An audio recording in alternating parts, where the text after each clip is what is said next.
വളരെ പരിചിതമായ, വളരെ ജനകീയമായ, ആളുകൾ ധാരാളം മനസ്സിലാക്കിയിട്ടുള്ള ഒരു തിരുവെഴുത്താണ് വായിച്ചിട്ടുള്ളത്.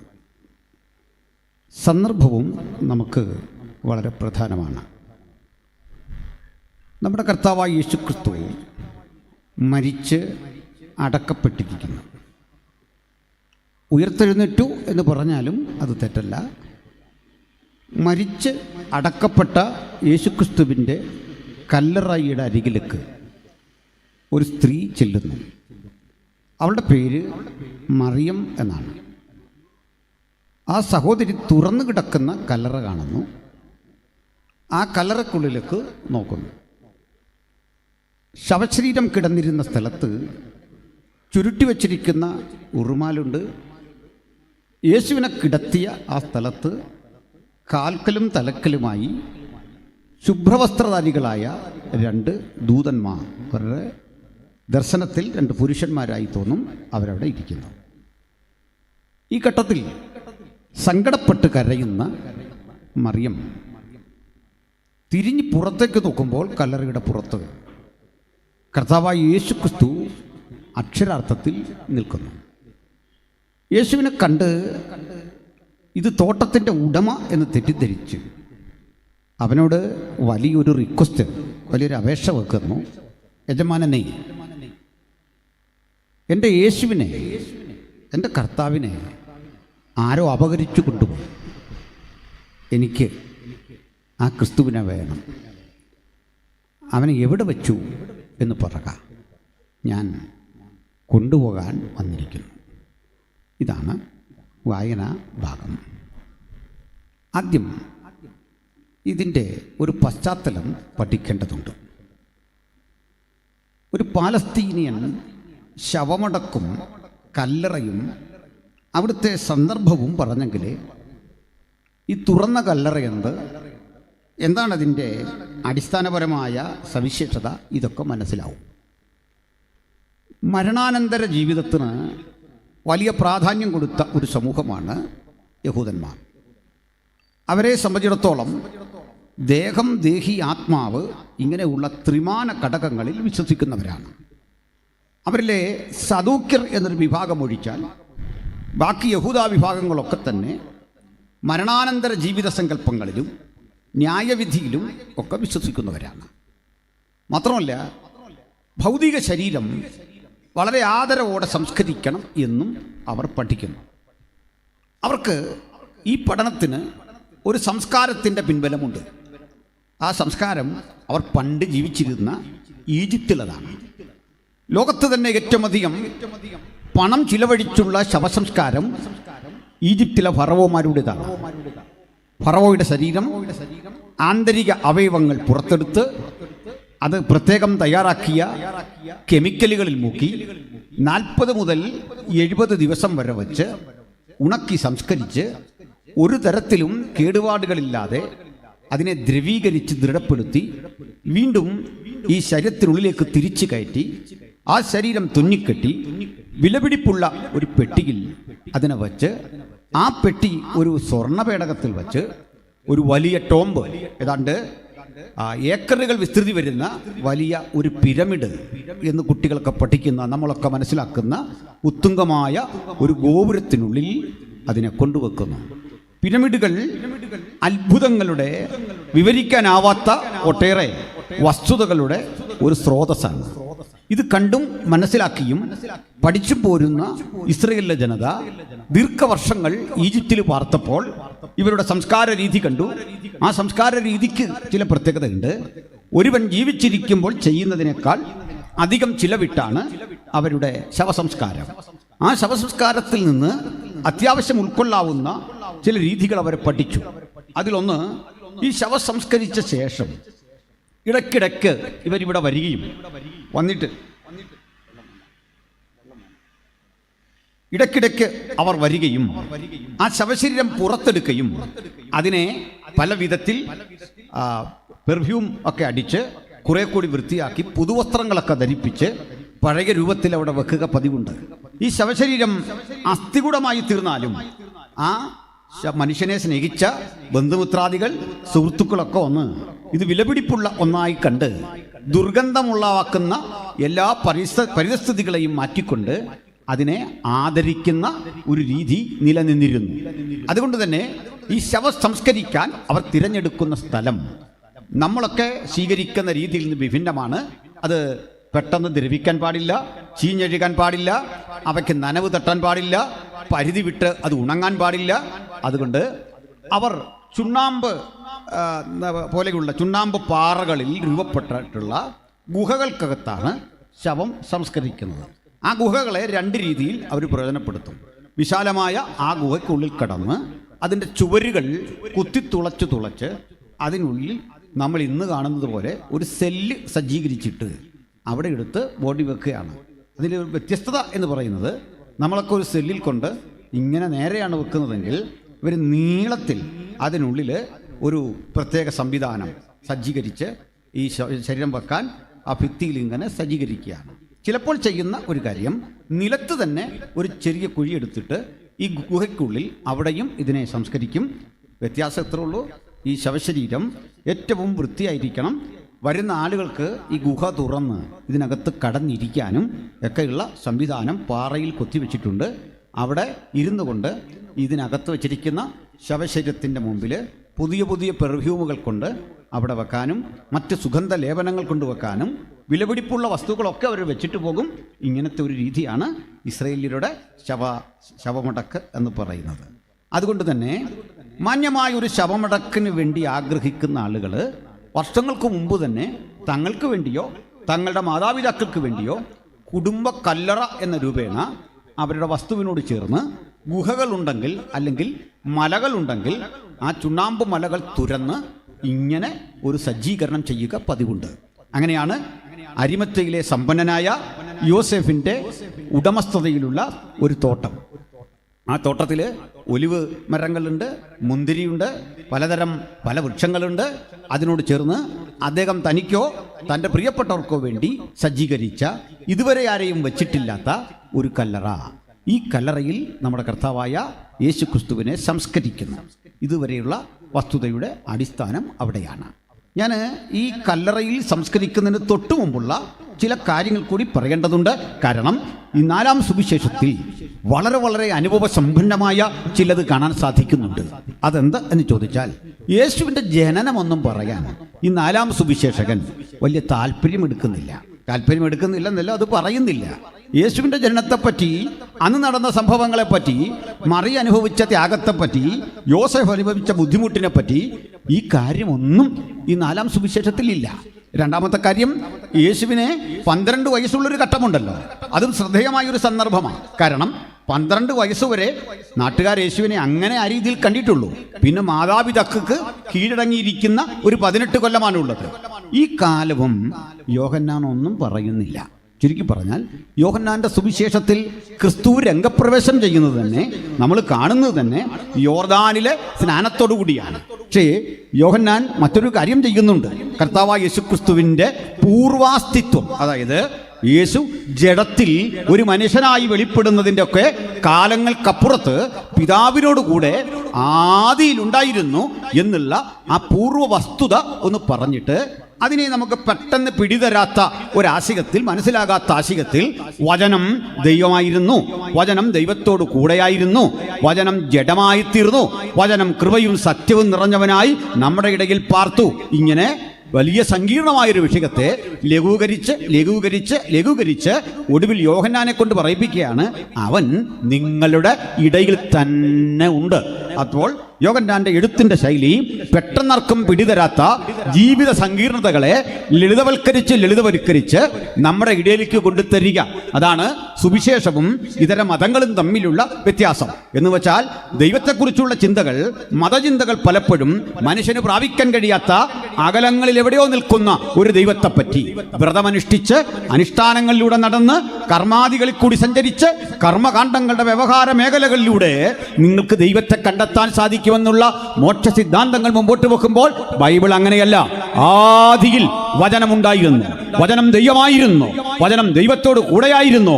അപ്രാപ്യമായൊരു ലോകത്തേക്ക് യോഹന്നാൻ എന്ന മനുഷ്യന്റെ ദുർബലമായ വിരൽ ചൂണ്ടി ദൈവത്തെ വിദൂരതകൾ കാണിച്ചിട്ട് നിങ്ങൾക്ക് ആ ദൈവത്തെ തേടി മോക്ഷം തേടി അവിടേക്ക് പോകാൻ കർമ്മകാണ്ഡം കണ്ട വഴി തിരയണമെന്നല്ല, മറിച്ച് നമ്മെ തേടി വരുന്ന ആ ദൈവത്തെ വിശദീകരിച്ചിട്ട് പറയാണ്, അവിടുന്ന് കൃപയും സത്യവും നിറഞ്ഞവനായി നമ്മുടെ ഇടയിൽ പാർത്തു എന്നിട്ട് പറയുകയാണ്, ഇതാ ലോകത്തിന്റെ പാപത്തെ ചുമക്കുന്ന ദൈവത്തിന്റെ കുഞ്ഞാടെന്ന് പറഞ്ഞ് സ്വന്തം മുമ്പിൽ കൊണ്ട് പരിചയപ്പെടുത്തിയിട്ട് ഈ ക്രിസ്തുവിന്റെ മഹത്വം ഉദ്ഘോഷിക്കുന്ന മഹത്തരമായ സുവിശേഷ രചനയാണ് യോഹന്നാൻ നിർവഹിക്കുന്നത്. അപ്പോൾ യോഹന്നാന്റെ ശ്രദ്ധയ്ക്കൊരു പ്രത്യേകതയുണ്ട്. മറ്റാരും കാണാത്ത ചില കാഴ്ചകൾ യോഹന്നാൻ കാണുന്നുണ്ട്. മറ്റു 3 സുവിശേഷകരുടെയും കണ്ണിന് മറഞ്ഞിരിക്കുന്ന നിഗൂഢ സത്യങ്ങൾ യോഹന്നാൻ കാണുന്നത് ബാഹ്യ കണ്ണുകൾ കൊണ്ടല്ല, ആന്തരിക കണ്ണുകൾ കൊണ്ടാണ്. അല്ലേ യോഹന്നാൻ മത്തായിക്കും മാർക്കോസിനും ലൂക്കോസിനും കഴിയാത്ത ഒരു മേഖലയിലേക്ക് അങ്ങനെ ഈ കണ്ണുകൾ കൊണ്ട് കടന്നുപോയി.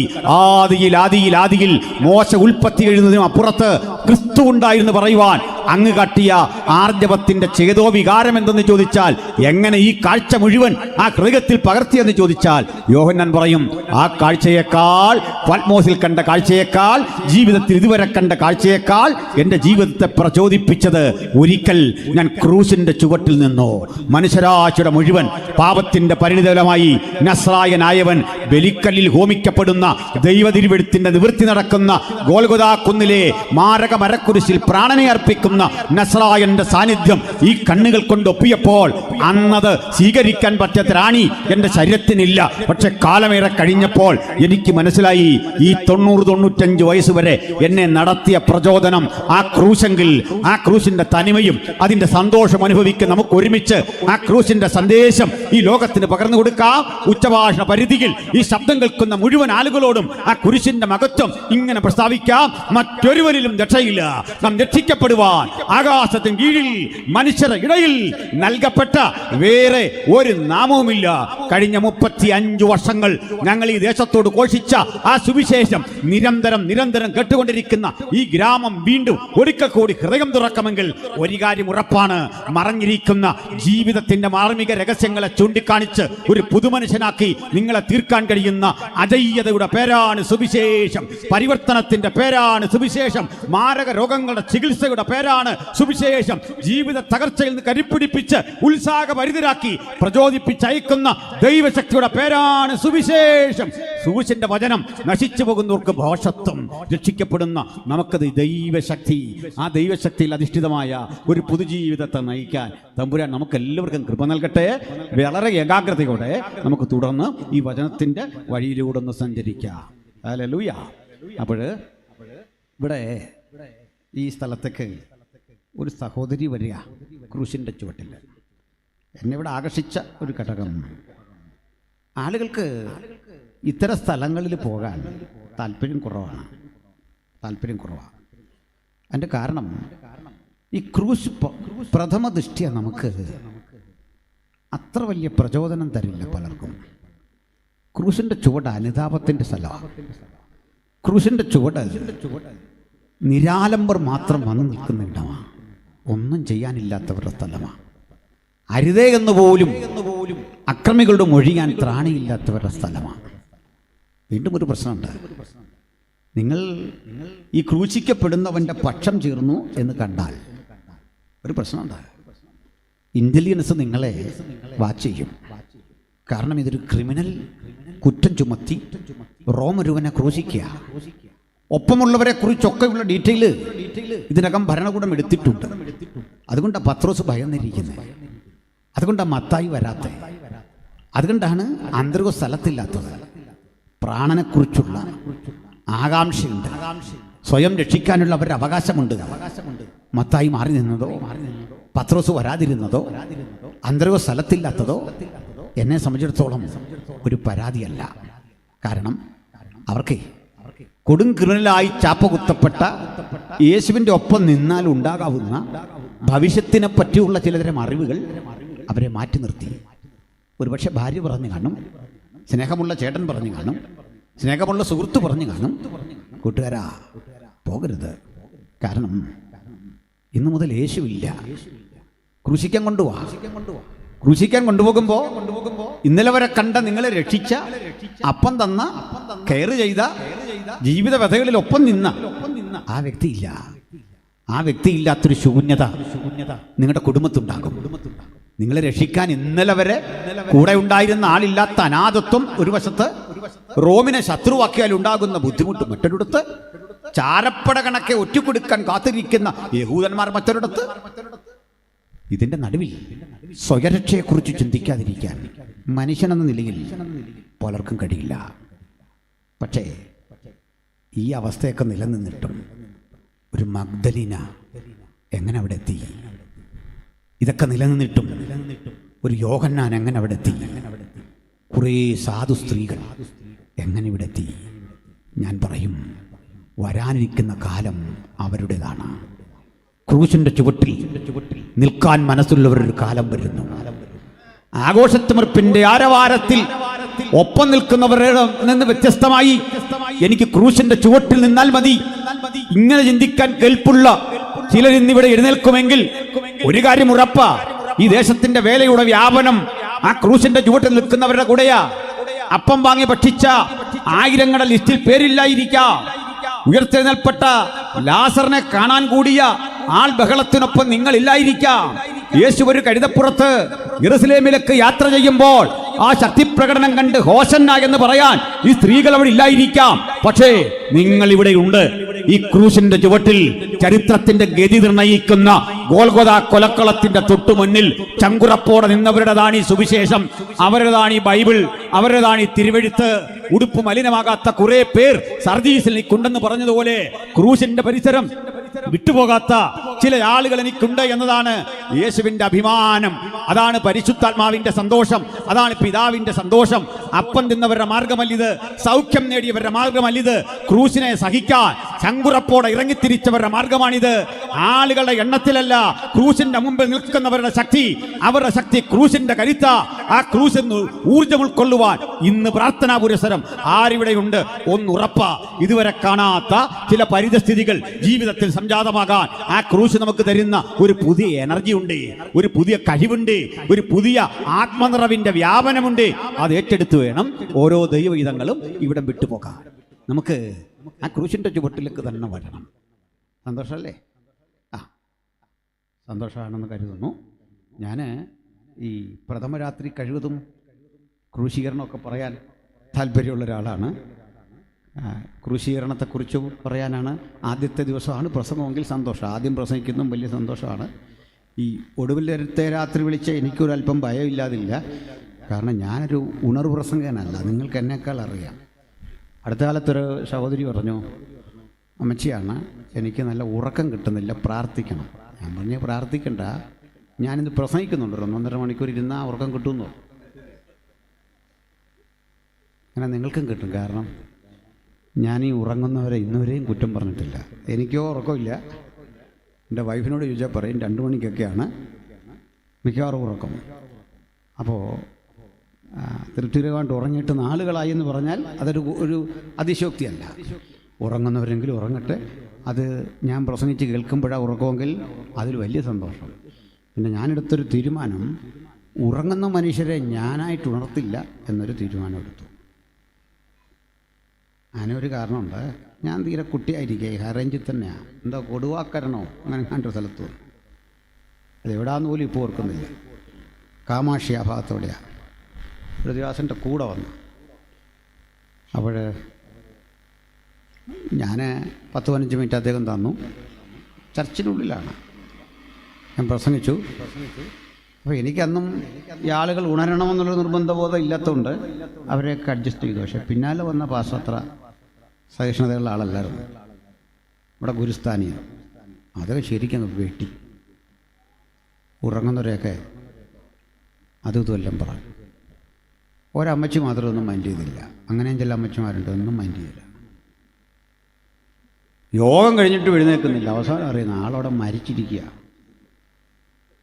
കഥയല്ലത്, മരിച്ചിരിക്കുക. പിന്നെ അവിടെ നിന്ന് ആ ശവോടെ കൂടെ കഴിഞ്ഞേച്ചാ ഞങ്ങൾ പോയത്. ഇതൊക്കെയല്ലോ. അതിനുശേഷം യോഗത്തിനാലിരുന്ന് ഉറങ്ങുന്ന കണ്ടാൽ എനിക്ക് പേടിയാണ്. അങ്ങനെയുണ്ട്. ഈ സംഭവത്തിന് ശേഷം ആ തങ്കച്ചാൻ ഇപ്പോഴും ജീവിച്ചിരിപ്പുണ്ട്. ആ കാര്യങ്ങളൊക്കെ ചെയ്തേ, എൻ്റെ കൂടെ വന്നേ. എൻ്റെ കൂടെ അല്ല, അദ്ദേഹത്തിൻ്റെ കൂടെ ഞാൻ വന്നു എന്ന് പറയുന്നത് ശരി. അപ്പോൾ അങ്ങനെ ആരും പ്രശ്നമൊന്നും ഉണ്ടാക്കല്ലേ. ഇനി ഉറങ്ങുന്നതും പ്രശ്നമല്ല. ഈ വെള്ള തുണിയൊക്കെ ഇങ്ങനെ വെച്ച് കെട്ടി നമ്മൾ ഉറങ്ങാം, ഇവിടെ വീഡിയോ എടുക്കുക, ഇതിൻ്റെ എല്ലാം പാപഭാരം നമ്മുടെ ഉണ്ടായിരിക്കും. കണ്ടോ, ആ മനുഷ്യർ മരിച്ചിട്ട് പോലും അയാൾ പ്രസംഗം നിർത്തിയില്ലെന്ന് പറയും. ഫേസ്ബുക്കിൽ എന്തെല്ലാം എഴുതി വിട്ട ആൾക്കാരല്ലേ. ആ, അപ്പോൾ ഉറങ്ങരുത്, ശ്രദ്ധിച്ചിരിക്കണം, എല്ലാവരും ശ്രദ്ധിച്ചിരിക്കണം. അതുപോലെ തന്നെ ഉറങ്ങുന്നവരെ ഉണർത്താൻ ഞാനായിട്ട് ഒന്നും പറയില്ല. ബിനു ചാരുതയ്ക്കും നമ്മുടെ കക്ഷികളെല്ലാം ഉണ്ടല്ലേ. ആ, അപ്പോൾ അവരോട് ചോദിച്ചാൽ ഇതൊക്കെ തന്നെയാണ്. ഈ ഉറങ്ങിപ്പോകുന്ന കരുതി സ്വരം മാറ്റിയൊരു കല്ലേലിയ ഞാൻ പലപ്പോഴും പറഞ്ഞിട്ടുണ്ട്. ഒരു ചങ്ങാതിയെ, നമ്മുടെ ഒരു വിദ്യാർത്ഥിയെ പരിചയപ്പെട്ടു, വഴി കണ്ടു. ഞാൻ എൻ്റെ ഗതികേടിന് അവനോട് ചോദിച്ചു, ജേക്കബ് എവിടാന്ന് ചോദിച്ചു. അപ്പോൾ സ്ഥലമൊക്കെ പറഞ്ഞിട്ട് എന്നോട് ചോദിച്ചു. ഞാൻ ചോദിച്ചു, സുഖമായിരിക്കുന്നു, കൃപയാൽ സന്തോഷമായിരിക്കുന്നു, സാറിപ്പോൾ എവിടാ? ഞാൻ ചോദിച്ചു, നീ കോഴിപ്പോവിനെ ജീവനോടെ വിഴുങ്ങോ ഈ സൗണ്ട് കേട്ടിട്ട്? കാരണം ഇങ്ങനത്തെ ഒരു സൗണ്ടും ഒക്കെ വെച്ചാൽ സ്ത്രീകൾക്ക് വലിയ സന്തോഷമാണ്. അതാ ഉണർവെന്ന ആളുകൾ ധരിച്ചിരിക്കുക. മിമിക്രിക്കാർ വരുന്നപോലെ നമ്മൾ സ്വരമൊക്കെ ഒന്ന് മാറ്റി അല്ലേ.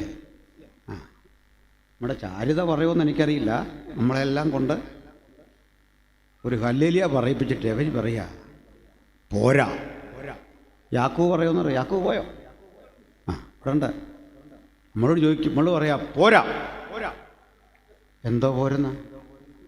ശബ്ദം പോരുന്നു, ആത്മാർത്ഥത പോരുന്നു, വണ്ടിക്കൂലി പോരുന്നു, ആഹാരം പോരുന്നു. എന്തോ ഈ പറയാം, കാര്യം പറ. അല്ലേ, സന്തോഷം. കാര്യം എന്താണെന്ന് വെച്ചാൽ നമ്മൾ ഉപയോഗിക്കുന്ന ശബ്ദത്തിൻ്റെ കനമാണോ ആരാധനയുടെ പവർ, അതിൻ്റെ മൂല്യം അതാണോ? അതല്ല. അതുകൊണ്ട് പറഞ്ഞാണ്. അപ്പോൾ നമുക്ക് ഇത്തരം ചില കൃത്രിമത്വങ്ങളെ ഒക്കെ ഒന്ന് അതിജീവിച്ച് മാറണം. ശരിയല്ലേ? നമുക്ക് സന്തോഷമില്ല, മാറണമെന്ന്. കാരണം നമ്മളെല്ലാം വരുമ്പോൾ എവിടെയോ ഒരു ഇറിറ്റേഷൻ, എവിടെയോ ഒരാക്കക്കുറവ്, എവിടെയോ ഒരു യഥാർത്ഥ ഉണർവിൻ്റെ അഭാവം. പിന്നെ ആകെപ്പാടെ നമ്മൾ പറയുന്നത് എന്താ, പണ്ടൊക്കെ എന്തൊരാനന്ദമല്ല. പ്രായമുള്ള ആളുകളൊക്കെ പറയുന്ന വണ്ടി ഞങ്ങൾ ചൂട്ടുകറ്റയൊക്കെ കെട്ടി 8-10 കിലോമീറ്റർ നടന്ന് മല ഇറങ്ങി കൺവെൻഷന് പോയപ്പോൾ വലിയ ആനന്ദമായിരുന്നു. ഞാൻ കേട്ടിട്ട് പറഞ്ഞൊരു കാര്യം ചെയ്യും, നാളെ ചൂട്ടുകറ്റ കെട്ടിപ്പോരും. ഇനി അതുകൊണ്ടാണ് ഇത് കിട്ടാത്തതെങ്കിൽ നിങ്ങൾ വണ്ടിയിൽ നിന്നും പോരരുത്. പിന്നെ എന്ത് ചെയ്യണം? അത് പിന്നെ സൂക്ഷിച്ച് കൈകാര്യം ചെയ്യണം. പഴയ പോലല്ല കാലം. അങ്ങനെ ചൂട്ടുകറ്റ കെട്ടി നടന്ന് മല ഇറങ്ങി വരാത്ത കൊണ്ടാണ് ഇന്നത് കിട്ടാത്തതെന്ന് പറഞ്ഞിട്ട് അർത്ഥമില്ല. ഒറ്റക്കാര്യമുള്ളൂ, നമുക്കെന്തോ ഗുരുതരമായി ചിലത് ഭവിച്ചിട്ടുണ്ട്. അതാരും സമ്മതിക്കില്ലേ? പ്രസംഗിക്കുന്ന എനിക്കും കേൾക്കുന്ന നിങ്ങൾക്കും മൊത്തത്തിൽ നമുക്ക് എന്തോ സംഭവിച്ചിരിക്കുന്നു. അത് സ്വയം മാറാൻ എത്ര പേരിന്ന് പ്രാർത്ഥിക്കും? ആ സമർപ്പണത്തിലേക്കൊന്ന് വരാം. അത്തരമൊരു ചികിത്സയില്ലാതെ തൊലിപ്പുറത്തെ ചികിത്സ കൊണ്ട് പ്രശ്നപരിഹാരം വരുത്താൻ ശ്രമിക്കുമ്പോഴൊക്കെ നാം ഉദ്ദേശിക്കുന്ന ഉണർവ് കിട്ടില്ല. അതുകൊണ്ട് ഉണർവ് ചിലതൊക്കെ ചെയ്യാനുള്ളൊരു സന്നദ്ധതയാണ്, ചിലത് നിർവഹിക്കാനുള്ള ഒരു താല്പര്യമാണ്. അത് അകത്ത് സംഭവിക്കുന്ന പോലെ പുറത്ത് സംഭവിക്കണം. യേശുവിന്റെ പ്രസംഗം കേട്ട്, അവിടുത്തെ പഠിപ്പിക്കൽ കേട്ട് 70 ശിഷ്യന്മാർ മുമ്പോട്ട് വന്നു. ആ 70 ശിഷ്യന്മാരിൽ നിന്ന് യേശു 12 പേരെ തിരഞ്ഞെടുത്തു. ആ 12 പേരിൽ നിന്ന് ഒരു 3 പേരെ തിരഞ്ഞെടുത്തു. ഇത്രയും ആളുകൾ നിരന്തരം ഈ ക്ലാസ് കേൾക്കുന്നു, അത്ഭുതങ്ങൾക്ക് അടയാളങ്ങൾക്ക് സാക്ഷ്യം വഹിക്കുന്നു, ആവേശകരമായി യേശുവിനൊപ്പം കൂടുന്നു. പക്ഷേ ക്രൂശിക്കപ്പെടുന്ന സമയത്ത് ഈ ആളുകൾ ആരെയും കാണുന്നില്ല. അവിടെ ഒന്നും അങ്ങനെ ചെന്ന് ഇടപെടാത്ത കുറേ സ്ത്രീകൾ. ആ കൂടെയുള്ള യോഹന്നാനുണ്ട്, അത് മാറ്റി നിർത്താം. എഴുത്തുകാരനെ ഞാൻ അങ്ങനെയാ കാണുന്നത്. കുറേ സ്ത്രീകൾ, അവരാണ് ക്രൂശിൻ്റെ ചുവട്ടിലുള്ളത്. അവരിങ്ങനെ കണ്ടു നിൽക്കുക രംഗം. ഞാൻ പറയും, അഭൂതപൂർവമായ ആ കാഴ്ച അവർ ഹൃദയത്തിൽ ഒപ്പിയെടുത്തു. കാരണം നമ്മൾ ഈ പ്രതീക്ഷിച്ചൊരു കാഴ്ച അല്ലത്. ചിത്രത്തിൽ വരച്ചു വച്ച ഒരു ക്രിസ്തുവുമല്ല അവിടെ കണ്ട ക്രിസ്തു ഞാനും നിങ്ങളും മനസ്സിലാക്കുന്ന വിധത്തിലല്ല, ഞാനും നിങ്ങളും പഠിച്ച രീതിയിലല്ല. മോനെ ആയാസപ്പെട്ട് പറയേണ്ടി വരുന്നു, അതൊന്ന് ശരിയാക്ക്. ഞാനും നിങ്ങളും ഗ്രഹിക്കുന്ന വിധത്തിലല്ല, നമ്മൾ മനസ്സിലാക്കുന്ന വിധത്തിലല്ല. പ്രിയപ്പെട്ടവരെ, ഇവിടെ വസ്തുതാപരമായി മനസ്സിലാക്കാൻ പറ്റുന്നൊരു കാര്യം, നമ്മൾ ഗ്രഹിച്ചതിൽ നിന്ന് വിഭിന്നമായൊരു കാഴ്ച അവർ ക്രൂശിൽ കണ്ടു. ചിത്രത്തിലല്ല, സഹതാപം ജനിപ്പിക്കുന്ന രൂപമുള്ള ഭാവമുള്ള ഒരു ക്രിസ്തുവാണ്. ആരും കണ്ടാൽ കണ്ണീരൊഴുക്കാൻ പാകത്തിന് സഹതപിക്കാൻ തോന്നുന്ന ഒരു ക്രിസ്തുവാണ്. അതുകൊണ്ടാണ് പിൽക്കാലത്ത് ക്രിസ്ത്യാനിറ്റി വാണിജ്യവൽക്കരിച്ച് ഒരു മതമാക്കി തീർത്തപ്പോഴും ഈ സഹതാപം തോന്നുന്ന ക്രിസ്തുവിൻ്റെ രൂപങ്ങൾ കാണിക്ക വഞ്ചി വെച്ച ശേഷം ഒപ്പം വെച്ചത് ആളുകൾ പണം കൊടുക്കുന്നത് എങ്ങനെ അല്ലേ? ഇന്നുവരെ ഈ കാണിക്ക വഞ്ചി വൻ തുകയൊന്നും മനുഷ്യരിട്ടതായിട്ട് അറിയില്ല. അതുകൊണ്ടാണ് ഇപ്പോൾ ഈ കാണിക്ക വഞ്ചി മോഷ്ടിക്കാത്തതിൻ്റെ കാരണം എന്താ? അവന് മെനക്കേടായി പണിക്ക് പോയാൽ. കള്ളൻ പോലും അതങ്ങ് വിട്ടു. കാരണം കാക്കാശിന് കൊള്ളാത്ത നാണയം അതിനകത്ത് കൊണ്ട് തട്ടും, അതങ്ങ് വിട്ടു. കാരണം സഹതാപം തോന്നിയിട്ട് കൊടുക്കുന്ന തുകയത്. അത്രേ ഉള്ളൂ. അട്ടെ, യഥാർത്ഥ ക്രിസ്തുവിന് ഈ സഹതാപം വേണോ? വേണ്ട. ഞാൻ ആ ചെയ്തവരോടൊന്നും വഴക്കുറയല്ല. പക്ഷെ പ്രപഞ്ചനാഥനെ പെരുവഴിയിൽ പിരിവിനിരുത്തരുത്, അത് നിർബന്ധമാണ്. എന്ത് ബുദ്ധിമുട്ടും തീർത്തു തരുന്നവനെ. കഴിഞ്ഞിടയ്ക്ക് കുട്ടികളൊരു ട്രോള്, ഒരു പിക്കപ്പിൽ ഒരു ക്രിസ്തുവിൻ്റെ ക്രൂശിത രൂപം ഇങ്ങനെ കൊണ്ടുപോവാ. ആ ക്രൂശിത രൂപം ഇവിടെ വെക്കാൻ കൊണ്ടുപോവാ. അത് 2-3 ഭായിമാർ കയർ വെച്ച് കെട്ടി താഴെ വീഴാതെ ഇങ്ങനെ താങ്ങിയേക്കുക. താഴത്തെ ക്യാപ്ഷനാണ് ലോകത്തെ മുഴുവൻ രക്ഷിക്കുന്ന ആളാണ്, പക്ഷെ പുള്ളിയെ അവിടെ സുരക്ഷിതമായിട്ട് കൊണ്ടുപോകാൻ ഭായിമാർ വേണോ? അവർ പണിമുടക്കിയാൽ ഇതങ്ങ് ചെല്ലില്ല. ഒരു ഗതികേട് കണ്ടില്ലേ? ഞാൻ ആരെയും വിമർശിച്ചതല്ല, ഒരു വസ്തുത പറഞ്ഞതാ. യഥാർത്ഥത്തിൽ ക്രൂശിതനായി കിടക്കുന്ന ക്രിസ്തുവിന്റെ രൂപമില്ലേ, ആ രൂപം ലിയനാർഡോ ഡാവിഞ്ചിയുടെ ക്യാൻവാസിന് വഴങ്ങില്ല. ആ രൂപം പിക്കാസോയുടെ ആ മഷിപ്പാത്രത്തിന് വഴങ്ങില്ല. ആ രൂപം മൈക്കലാഞ്ചലോയ്ക്ക് പിടികിട്ടില്ല. കാരണം വചനം പറയുന്നു, അവൻ ദൈവകൃപയാൽ എല്ലാവർക്കും വേണ്ടി മരണം ആസ്വദിച്ച ക്രിസ്തു. ജീവിതത്തിൽ ആദ്യമാണ് മരണം ആസ്വദിക്കുന്ന ഒരുവനെ കാലം കണ്ടത്. മരണം ആസ്വദിച്ച് തീർക്കുക. അതിന്റെ കാരണം ഇഞ്ചിഞ്ചായി തന്നെ കൊലപ്പെടുത്താൻ അടുത്തു വരുന്ന അതിശക്തമായ ഏറ്റുമുട്ടലുകളെ, അതിശക്തമായ മാരകമായ ആക്രമണങ്ങളെ സ്വന്തം ശരീരത്തിൽ ഏറ്റുവാങ്ങുമ്പോഴും ധൈര്യം നഷ്ടപ്പെടാതെ, അടിപതറാതെ നിവരെ നിന്നുകൊണ്ട് ധന്യനായവൻ ആ മരണം ഇങ്ങനെ ഏറ്റെടുത്ത് പിതാവിൻ്റെ സന്നിധിയിൽ തൻ്റെ ആത്മാവിനെ ഭരമേൽപ്പിക്കുന്ന ഒരസുലഭ നിമിഷം ഇത് സ്ത്രീകൾ കണ്ടു. അരിമത്തിലെ യോസേഫും നിക്കോദിമോസും വന്ന് ഈ ശവശരീരം ഏറ്റുവാങ്ങി. പീലാത്തോസ് ശവശരീരം കൊടുത്തു. ആ ശവശരീരം കൊണ്ട് ആരെയും വെച്ചിട്ടില്ലാത്ത കല്ലറയിൽ വെച്ചു. ആ കല്ലറയിൽ 3 ദിവസം ആ ശവശരീരം ഇരിക്കുന്നു. 3-ാം ദിവസത്തിന്റെ പ്രഭാതത്തിൽ, അതിപ്രഭാതത്തിൽ ഇരുട്ടുള്ളപ്പോൾ മറിയ കല്ലറയ്ക്കൽ ചെല്ലുന്നു. ആ കല്ലറ തുറന്നു കിടക്കുന്ന കാഴ്ച കാണുന്നു. ഈ കല്ലറ തുറന്നു കിടക്കുന്ന കാഴ്ച കണ്ടപ്പോൾ അവിടെ ഉള്ളിലൂടെ ഒരു വ്യതയുടെ ഇരമ്പൽ കടന്നു പോകുന്നു. കാരണം ഇനി അവശേഷിക്കുന്നൊരു കാര്യം, ഏറ്റവും വിശേഷപ്പെട്ട 100 മകിലും കൊണ്ടുള്ള കൂട്ട് തൻ്റെ പക്കലുണ്ട്.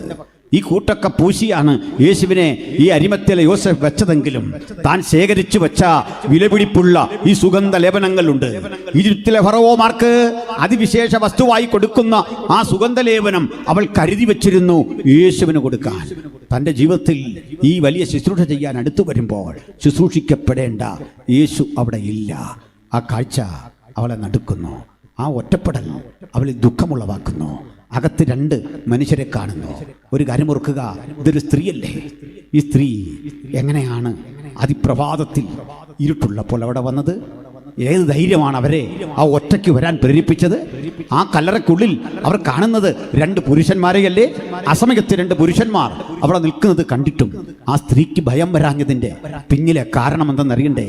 ഇതൊരു 2-ാം ജന്മമാണ്.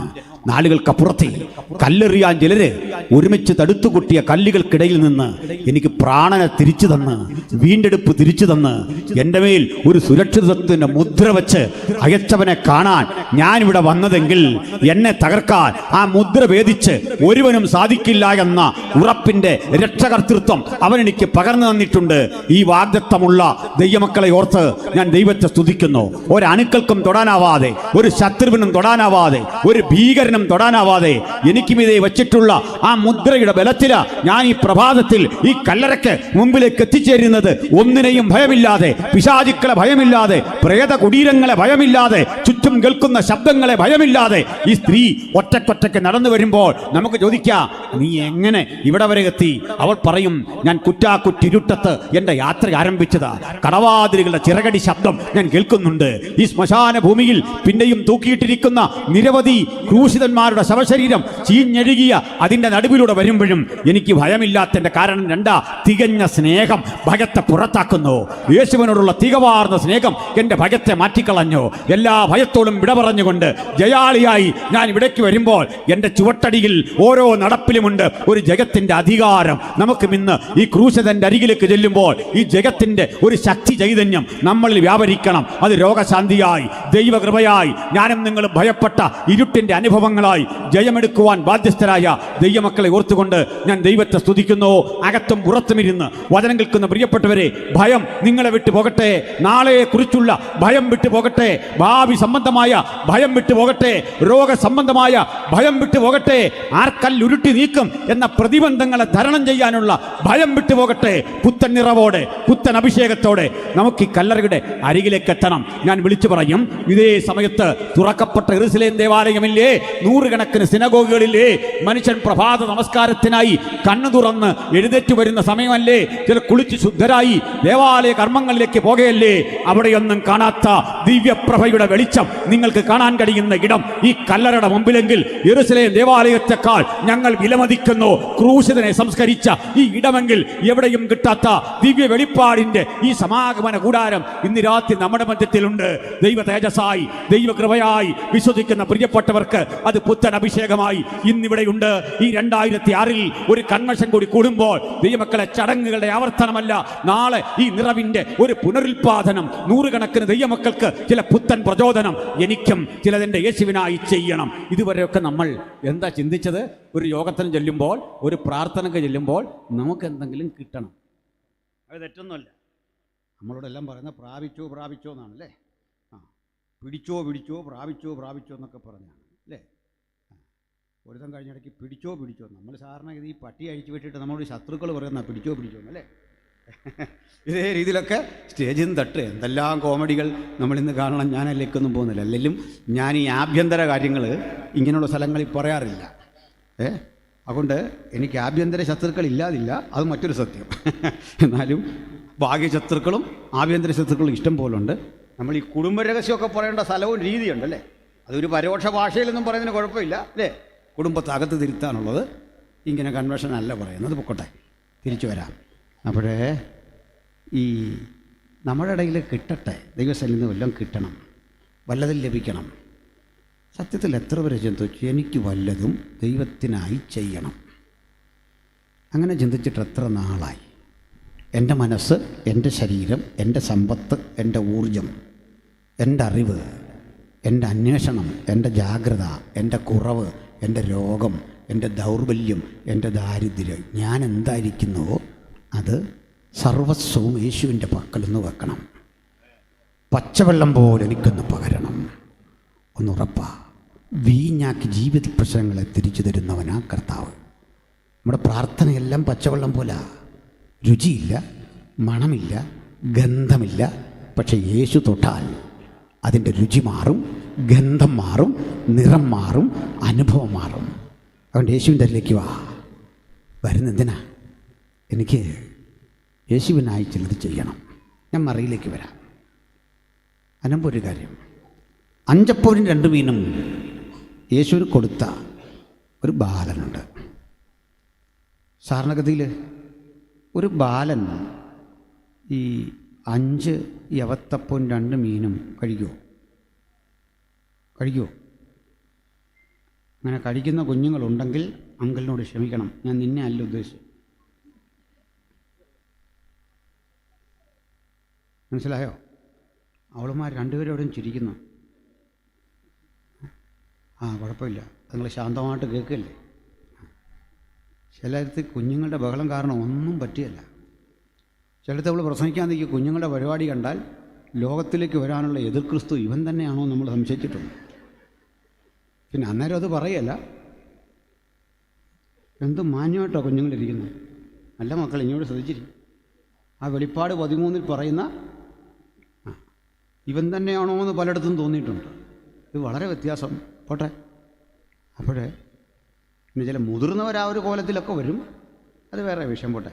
വെളിപ്പാട് 13 പോലെ വരുന്ന എത്രയോ മനുഷ്യരുണ്ടല്ലേ, 7 കൊമ്പും ഇങ്ങനെയൊക്കെ ഉള്ള ആൾക്കാരുണ്ട്. പോട്ടെ. അപ്പോഴേ ഈ പയ്യൻ 3 അപ്പം അവൻ്റെ പിതാവിനും 2 അപ്പം അവനും വേണ്ടി കൊണ്ടുവന്നു. അവൻ്റെ 2 മീൻ 2 പേർക്ക് ഓരോന്ന്. അങ്ങനെ ഒരു കണക്ക്. അത് യവത്തപ്പം. യവത്തപ്പം ഉണ്ടാക്കിയെടുക്കാൻ വലിയ പാടാണ്, അതിന് കയ്പുണ്ട്. മാത്രമല്ല അത് ആ സാധനം തന്നെ സ്നാക്സിൻ്റെ കൂടെ പെടുത്താവുന്നതാണ്. വിശപ്പിനുള്ളതാണ്, സ്വാദിനുള്ളതല്ല. വിശപ്പിനും സ്വാദിനും 2 തരം ഭക്ഷണം. മനസ്സിലായോ? നമ്മുടെ അധ്യക്ഷനായ ദിവാസൻ്റെ മക്കളുടെ കല്യാണമെല്ലാം കഴിഞ്ഞു, 2 പേരെയും കഴിഞ്ഞു. ഒരാളുണ്ട് ദിവാസൻ്റെ. ഇനി കല്യാണം നടക്കാനുള്ള മോനോ മോളോ നമ്മളെല്ലാം കല്യാണത്തിന് വിളിച്ചു. നമ്മളെല്ലാം വരുമ്പോൾ ഉണ്ട് അല്ല, 1-ാം തരം കഞ്ഞി, അച്ചാറ്, പപ്പടം. നമ്മൾ നല്ലതാണല്ലേ. സൂപ്പർ കുത്തരി കഞ്ഞി, ചമ്മന്തി, അച്ചാറ്, പപ്പടം. അത് കഴിക്കാൻ നമ്മൾ നിൽക്കുമോ? അവർ 2 കൂടെ കഴിക്കട്ടെ എന്ന് നോക്കും അല്ലേ. നമ്മൾ വീട്ടിൽ പോരും. അച്ഛൻ പറയും, മോനെ എനിക്ക് ഇച്ചിരി തിരക്കുണ്ട്, പോയേക്കുക. നമ്മൾ ഓരോന്നും പറഞ്ഞ് മാറും. കാരണം എന്താ? കല്യാണത്തിന് കഴിക്കാൻ പോയേക്കെന്തിനാ? സ്വാദിനാ. പിന്നെ നമ്മുടെയൊക്കെ കല്യാണം എന്ന് പറഞ്ഞാൽ ഇനി അത് കഴിക്കാനൊക്കത്തില്ല. കാരണം ആശംസ അനുശോചനം എല്ലാം തീർന്നു വരുമ്പോൾ മനുഷ്യൻ്റെ നട്ടലൊടിയല്ലേ. ഇനി കല്യാണം നടത്തുവാൻ ഇച്ചിരി ചുരുക്കി ചെയ്താലും ആശംസക്കാരൻ അതിൻ്റെ ആ മുഴുവൻ പകിട്ടും കളയും, മൊത്തം തീർക്കും. ഇതാ സ്ഥിതി. എന്നാലും എത്ര നല്ല ഭക്ഷണം തന്നാലും, മട്ടൻ ബിരിയാണി തന്നാലും, ഊണ് തന്നാലും, ഇതെല്ലാം കഴിച്ചിട്ട് പോകുമ്പോൾ ചില ഗതികെട്ട മനുഷ്യർ പിന്നെയും പറഞ്ഞു പോവും, എന്തോ ഒരു ഭക്ഷണമായിരുന്നു. സത്യത്തിൽ ഇവനൊക്കെയുള്ള ഈ ശാപം അത് ബാംഗ്ലൂരിൽ നിന്ന് വന്ന് മുറിച്ചാൽ പോലും മുറിയല്ല, അവിടെ കിടക്കുക. ഇത് അറിയില്ല. ഇവൻ്റെ ആ വർത്തമാനം കേട്ടാൽ ഇന്നലെ ഭയങ്കര ഫുഡാരെന്ന് തോന്നും. അപ്പനതിലെ ഇങ്ങനെ നെഞ്ചു തിരുമ്മി കിടക്കാം. ഞാൻ ഈ കല്യാണം കഴിഞ്ഞോടെ എനിക്കൊരു ചെറിയ പ്രയാസമായിപ്പോയി. എന്നോട് മോള് പറഞ്ഞു, അപ്പ ഈ ഗൗരവത്തിൽ ഇരുന്ന വീട്ടിൽ വരുന്ന മനുഷ്യർ ഈ നമ്മളോട് സഹകരിക്കുന്നതിന് എന്തൊക്കെ ഒരു പ്രയാസം പറ്റുള്ളൂ, പിണങ്ങിയാന്ന് ഓർക്കുമെന്ന് പറഞ്ഞു. നമ്മുടെ മുഖത്തിന് എന്തോ ഒരു ഗൗരവം ഉണ്ടെന്ന് അവൾക്ക് തോന്നുന്നത്. മറ്റൊരു മോള് പറഞ്ഞു, പപ്പ ഏറ്റവും എനിക്ക് ഇഷ്ടപ്പെട്ടത് ആ മാസ്ക് ധരിച്ച സമയത്താണ്. വലിയ വൃത്തികേടില്ലായിരുന്നു. ഇവിടെ ഈ ഗൗരവം കൊണ്ട് പറഞ്ഞു പോന്ന. അതുകൊണ്ട് എല്ലാവരുടെയും ചിരിക്കണമെന്ന്. സത്യം നിങ്ങളോട് പറയാം, ഞാൻ ചിരിച്ചിരിച്ചെൻ്റെ കവിളിൽ വേനയായിപ്പോയി. കാരണം ചിരി വരാതെ ചിരിക്കുക, നമ്മുടെ ബുദ്ധിമുട്ടൊന്ന് ആലോചിച്ച് നോക്കി.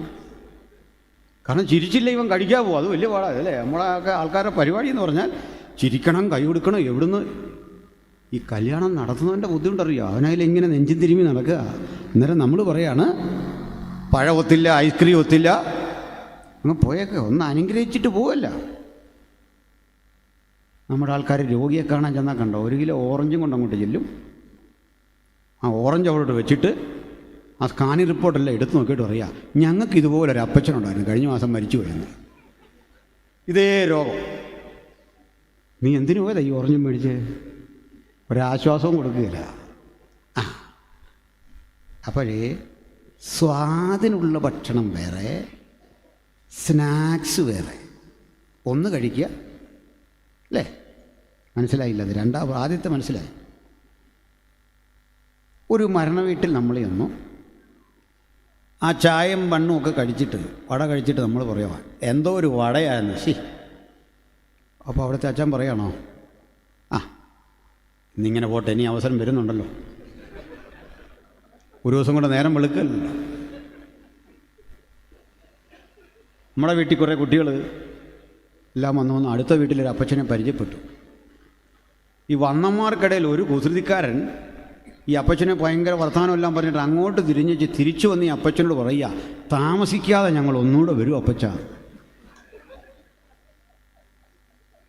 അധികം താമസിക്കാതെ ഞങ്ങൾ ഒന്നുകൂടെ വരും. കണ്ടോ ന്യൂജൻ പിള്ളേർ ഓരോ ഭാവന പോകുന്ന പോക്കേ. അപ്പോഴേ ഈ വട കഴിച്ചാൽ എന്തെങ്കിലും ആട്ടം നിർത്ത് പോവാ, ഇതിനെ കൊള്ളൂ യവത്തപ്പം. കാരണം ഇവനൊരു ചെറിയ കയ്പുണ്ട്, അതാ സ്ഥിതി. എന്നിട്ടും ഒരു പാവ അമ്മച്ചി തലേന്ന് രാത്രി ഇടിച്ച് 7 തവണ തെളിനീര് ഊറ്റി ഈ ക്രീമാക്കി മാറ്റി അപ്പം കൊടുത്തു വിട്ടോണ്ടോ കൊച്ചിൻ്റെ. ആ പയ്യൻ്റെ ഇന്ന് തന്നെ യേശു വാങ്ങിയത് കണ്ടോ? അത് തന്നെ പ്രാർത്ഥിച്ച് കൊടുത്തുണ്ടോ? ആട്ടെ, കൊടുത്തവനാണോ തൃപ്തി, കഴിച്ചവനാണോ തൃപ്തി? കഴിച്ചവന് സംതൃപ്തി വന്നു, കൊടുത്തവന് കൂടുതൽ തൃപ്തി. കാലമെത്ര കഴിഞ്ഞാലും ആ നന്ദിയുള്ള മനുഷ്യൻ ചോദിക്കും, ആട്ടെ യേശുവാ തന്നെ, പക്ഷെ അത്രയും കൊണ്ടുവന്നാരാ? അപ്പോഴൊക്കെ കർത്താവ് പറയും, അതവനാ. ഇതുവരെയും കർത്താവിൻ്റെ പേര് പറഞ്ഞില്ല, യോഹന്നാനവൻ്റെ പേര് പറഞ്ഞില്ല. മഹത്തരമായ 2 പ്രവൃത്തി തിരുവെഴുത്തിൽ ചെയ്തു വെച്ച 2 കുട്ടികളുണ്ട്. ആ 2 കുട്ടികളുടെയും പേര് ബൈബിളിലില്ല. ഒന്നൊരു പെൺകുട്ടിയാ, നയമാൻ്റെ വീട്ടിൽ ജോലിക്കുന്ന ഹോം നേഴ്സില്ലേ, പാവം പെൺകൊച്ച്. അവൾ ആ ഒരു രാഷ്ട്രത്തിൻ്റെ മുഴുവൻ ഗതിയെ മാറ്റിമറിക്കുന്ന വലിയൊരു സൗഖ്യത്തിൻ്റെ ചാലകശക്തി അവളാ. അവിടെ പേര് പറഞ്ഞില്ല. 5 അപ്പം കൊണ്ട് 5000 തൃപ്തിപ്പെടുത്താൻ യേശു തിരഞ്ഞെടുത്ത ഒരു പാവം കുട്ടിയുണ്ട്, അവൻ്റെ പേരും പറഞ്ഞില്ല. ആ പേരുകൾ ഇവിടെ പറയുന്നതല്ല. നിത്യതയിലെത്തുമ്പോഴും നമുക്കൊരാകാംക്ഷ അവനെ കാണാൻ. ദൈവം ചിലതൊക്കെ മറച്ചു വച്ചിരിക്കുന്നതേ അനീതിയുള്ള ന്യായാധിപനായിട്ടല്ല. അങ്ങനെയെങ്കിൽ ആരും അറിയാതെ ദൈവത്തിനായി ചെയ്ത 100 പ്രവൃത്തികൾ പ്രകീർത്തിക്കപ്പെടുന്ന ഒരവസരം വരുന്നുണ്ട്. ഞാനും നിങ്ങളും നൊന്തും കഷ്ടപ്പെട്ടും ദൈവത്തിനായി ചെയ്തതൊന്നും അവിടുന്ന് മറക്കില്ല. അതുകൊണ്ട് ഇന്ന് നമ്മളിവിടെ വന്നത് ദൈവത്തിനായിട്ടൊന്ന് പ്രവർത്തിക്കണം, ദൈവത്തിനായി ഈ ക്രൂശിൻ്റെ ചുവട്ടിലൊന്നും നിൽക്കണം. ആട്ടെ, നമ്മളൊക്കെ ഇങ്ങനെ ചെയ്യുന്നുണ്ട്, പക്ഷെ തൃപ്തി വന്ന എത്ര പേരുണ്ട്? തൃപ്തികരമായി എനിക്ക് യേശുവിന് വേണ്ടി ഒന്ന് പാടണം, തൃപ്തികരമായി യേശുവിനെ പ്രസംഗിക്കണം, തൃപ്തികരമായി യേശുവിനെ സാക്ഷിക്കണം. ചിലതൊക്കെ ചെയ്യുമ്പോൾ കിട്ടുന്ന ആത്മസംതൃപ്തിക്കപ്പുറത്ത് എനിക്ക് കൊടുത്തിട്ട് മതി വരുന്നില്ല, പ്രവർത്തിച്ചിട്ട് മതി വരുന്നില്ല, പാടിയിട്ട് മതി വരുന്നില്ല, ആരാധിച്ചിട്ട് മതി വരുന്നില്ല. എവിടെയോ വ്യാപരിക്കുന്ന ഇത്തരം ചില കെട്ടുകൾ പൊട്ടിച്ച് എനിക്കൊന്ന് സ്വതന്ത്രനാകണം ആരാഗ്രഹിക്കുന്നു. ഇന്ന് രാത്രി ഒരു വിടുതലിനായി, ഒരു ദൈവപ്രവൃത്തിക്ക് വേണ്ടി ഒരുമിച്ച് ദാഹിച്ച് നമുക്ക് ചെല്ലണം. അതുകൊണ്ട് ഞാൻ ചിന്തയെ പാതി വഴിയിൽ തൽക്കാലം ഇവിടെ ഇങ്ങനെ നിർത്തുന്നു. നമ്മളുടെ കാണിക്കെടുക്കാൻ വേണ്ടി അവസരങ്ങളെ വേർതിരിക്കുന്നു. നമ്മൾ ചിലത് സമർപ്പണം ചെയ്യാൻ വന്നിരിക്കുകയാണ്. ഇത്തരമൊരു ചിന്ത പറയുമ്പോൾ എൻ്റെ മനസ്സിലേക്ക് വരുന്ന കാലികമായൊരു വിമർശനമുണ്ട്. 35 വർഷങ്ങൾക്ക് മുമ്പ് ഇങ്ങനെ ഒരു കൺവെൻഷന് തുടക്കം കുറിക്കുമ്പോൾ ഇത്തരമൊരു അനുകൂല ഘടകവും നമ്മുടെ മുമ്പിലില്ല. വിശേഷിച്ച് ഹൈറേഞ്ചിലെ സുവിശേഷ പ്രവർത്തനങ്ങൾക്ക് ഇന്നും വേണ്ടത്ര ഭൗതികമായൊരു പശ്ചാത്തലം ആയിട്ടില്ല. അതൊരു സത്യമാണ്. ഇവിടെയുള്ള ദൈവദാസന്മാരും സഭകളും പ്രകൃതിയോട് പോരാടി കഠിനാധ്വാനങ്ങളിലൂടെ കരുപ്പിടിപ്പിച്ചെടുത്ത ഒരു മിനിസ്ട്രിയാണ്. പക്ഷെ ഒന്നുണ്ട്, 35 വർഷങ്ങൾക്കപ്പുറത്ത് ഇത്തരമൊരു യോഗം സംഘടിപ്പിച്ചാൽ വരുന്ന ആളുകളുടെ 10 മടങ്ങ് ജനതയെ ദൈവം ഇന്ന് നമുക്ക് തന്നിട്ടുണ്ട്. സൺഡേ സർവീസിലൊക്കെ എത്തുമ്പോൾ വലിയൊരു ജനാവലി ആ 35 വർഷങ്ങളുടെ കുറവ് നികത്തത്തക്ക വിധം നമ്മുടെ നടുവിൽ വരും. അത് ഇതെന്ന് മാത്രമല്ല, ഇന്ത്യയിലെ സകല കൺവെൻഷനുകളും സകല ക്രിസ്തീയ കൂട്ടായ്മകളും ഇങ്ങനെ അഭിവൃദ്ധിപ്പെട്ടുകൊണ്ടിരിക്കുന്ന ഒരു കാലഘട്ടത്തിൽ നമ്മൾ വന്നിരിക്കുക. ഞാൻ ശുഭകരമായി ഈ കാലത്തെ കാണുന്നു. ഈ തുറക്കപ്പെട്ട കല്ലറയ്ക്ക് മുമ്പിൽ വന്ന് ദുഃഖിതയായി മടങ്ങാൻ ഇടവരാത്ത വിധം ആ മഗ്ദലന മറിയത്തെ അനുഗ്രഹിച്ച അതേ ദൈവം ദീർഘവർഷങ്ങളിലെ ഇന്ത്യയിലെ ദൈവമക്കളുടെ പ്രാർത്ഥന കേട്ടുകൊണ്ടിരിക്കുകയാണ്. അതിൻ്റെ ഏറ്റവും അർത്ഥവത്തായ ഒരു കാലത്തിലേക്ക് നമ്മൾ പോയിക്കൊണ്ടിരിക്കുകയാണ്. അതിൻ്റെ കാരണം പറയാം. ഒന്നാമത്, നമ്മുടെ രാജ്യത്ത് നമ്മുടെ സഹോദരങ്ങളായിട്ടുള്ള വിശേഷിച്ച് നേഴ്സുമാരോ മെഡിക്കൽ ലൈനിൽ എഞ്ചിനീയറിംഗ് മേഖലയിലൊക്കെ ജോലി ചെയ്തുകൊണ്ടിരുന്ന കുട്ടികൾ വിദേശ രാജ്യങ്ങളിലൊക്കെ പോയി അവരുടെ അധ്വാനത്തിൻ്റെയും കഠിന പരിശ്രമങ്ങളുടെയും ഒക്കെ ഫലമായിട്ട് അത്തരം നന്മകളിലൂടെയാണ് സഭാപ്രവർത്തനങ്ങൾക്കൊരു ഭൗതിക സഹായം ലഭ്യമായിട്ടുള്ളത്. അതിനെ ആളുകൾ പലപ്പോഴും തെറ്റിദ്ധരിച്ചു നമ്മൾ വിദേശ വരുമാനത്തിൻ്റെ അടിസ്ഥാനത്തിൽ ആളുകളെ പണം പറഞ്ഞ് മതം മാറ്റിക്കൊണ്ടുവരിക. അങ്ങനെ നിരീക്ഷണം നടത്തിയ ഭരണകൂടം നമ്മുടെ എല്ലാ ചാനലുകളും അടച്ചു. ഒരു ഫണ്ട് മൊബിലൈസ് ചെയ്യാൻ പറ്റിയ വഴികൾ അടച്ചു. ഫോറിൻ കറൻസി മാറാൻ പറ്റിയ ലൈസൻസുകൾ റദ്ദ് ചെയ്തു. അങ്ങനെ കഴിഞ്ഞ 8-10 വർഷങ്ങൾ നമ്മൾ കടന്നുപോയത് ഇത്തരത്തിലെ ചില വഴികളെ അടയ്ക്കുന്ന ഭരണകൂട ഇടപെടലുകൾ കണ്ടുകൊണ്ടാണ്. അതിൻ്റെ മധ്യ ചിലർ ഭയന്നിട്ട് ഇത്തരം സംവിധാനങ്ങളുമായി കോംപ്രമൈസ് ചെയ്തു. നമ്മൾ അവിടെയും നിന്നില്ല. നമ്മൾ എല്ലാ ഭരണകൂടത്തെയും ബഹുമാനിക്കുന്നു. നമ്മളെല്ലാവരോടും ആദരവ് പുലർത്തുന്നു. കക്ഷി രാഷ്ട്രീയമില്ല. രാഷ്ട്രീയ ബോധം വ്യക്തിപരമാണ്. സഭയ്ക്കൊരു രാഷ്ട്രീയ നിലപാടുമില്ല. ഈ രൂപത്തിൽ ഇതുവരെ പ്രവർത്തിച്ചു വന്നു. അപ്പോൾ വഴികളടഞ്ഞു. ഇവിടെ ബൈബിൾ കോളേജുകൾ പലതും പൂട്ടി. മിഷൻ സ്ഥാപനങ്ങളും ഹെഡ്ക്വാർട്ടറുകളും ഏതാണ്ട് ശൂന്യമായി. ഇന്ത്യ മുഴുവൻ ഇത്തരമൊരു പരിസ്ഥിതി സംജാതമായി. പക്ഷെ ആളുകൾ ധരിച്ചു ഇതൊക്കെ പൂട്ടിക്കെട്ടിയപ്പോൾ ഇന്ത്യയിൽ പ്രാർത്ഥിക്കുന്ന ദൈവമക്കളുടെ കൂട്ടായ്മകൾക്കെന്തോ അപജയം വന്നു എന്ന് തെറ്റിദ്ധരിക്കേണ്ട. ഏറ്റവും അധികം ആളുകൾ ഈ വിശ്വാസം കൈക്കൊണ്ട് സഭ വളർന്നത് കഴിഞ്ഞ 10 കൊല്ലങ്ങളിലാണ് ഇന്ത്യയിൽ. അപ്പോൾ ഒരു കാര്യം മനസ്സിലായി, സമ്പത്തല്ല സഭാ വളർച്ചയുടെ അടിസ്ഥാനം, വിദേശ നാണയമല്ല അതിൻ്റെ അടിസ്ഥാനം, സ്ഥാപനവൽക്കരിക്കപ്പെട്ട ഹെഡ്ക്വാർട്ടറുകളല്ല അതിൻ്റെ അടിസ്ഥാനം. ആത്മസന്നദ്ധരായി പണിയെടുക്കാൻ മനസ്സുള്ള സുവിശേഷകരും പ്രാർത്ഥിക്കുന്ന ദൈവമക്കളും പ്രവർത്തിക്കുന്ന സഹപ്രവർത്തകരുമാണ് ക്രിസ്തീയ വിശ്വാസത്തിൻ്റെ അടിത്തറ. അവരെ കൊണ്ടാണ് ദൈവം വലിയ മാറ്റങ്ങൾക്ക് അവസരമൊരുക്കാൻ പോകുന്നത്. അതുകൊണ്ട് ഇന്നും ആ ചാൻസ് അന്യമായിട്ടില്ല. ഇതിനു വേണ്ടിയാണ് ഞങ്ങൾ നിലകൊള്ളുന്നത്, പ്രസംഗിക്കുന്നത്, പ്രവർത്തിക്കുന്നത്. തിരികെ വരാം. ഇത്രയും പറഞ്ഞപ്പോൾ അനുബന്ധമായി പറയേണ്ട മറ്റൊരു കാര്യം കൂടിയുണ്ട്. നമ്മുടെ ഈ വളർച്ചയെക്കുറിച്ചൊക്കെ ആളുകൾ പറയുമ്പോൾ, പഠിപ്പിക്കുമ്പോൾ പറയാറുണ്ട്, നമ്മൾ പണം കൊടുത്ത്, അത് ചിലർ പണമെന്ന് പോലും പറയില്ല, പാൽപ്പൊടി കൊടുത്ത് ആളുകളെ മതം മാറ്റി. എന്തേ പാൽപ്പൊടി മോശം സാധനമാണോ? പാൽപ്പൊടി കൊടുത്തപ്പോൾ കൃത്യവിശ്വാസം സ്വീകരിച്ച് ആരാന്നറിയണ്ടേ? 5000 വർഷത്തെ ചരിത്രവും പൈതൃകവും പാരമ്പര്യവും സംസ്കാരമുള്ള എന്ന് ഘോഷിച്ച പല മനുഷ്യരും പാൽപ്പൊടി ഒരു വശത്ത്, 5000 ഒരു വശത്ത്. അവരെന്തുകൊണ്ട് പാൽപ്പൊടിയെ ഇഷ്ടപ്പെട്ടു?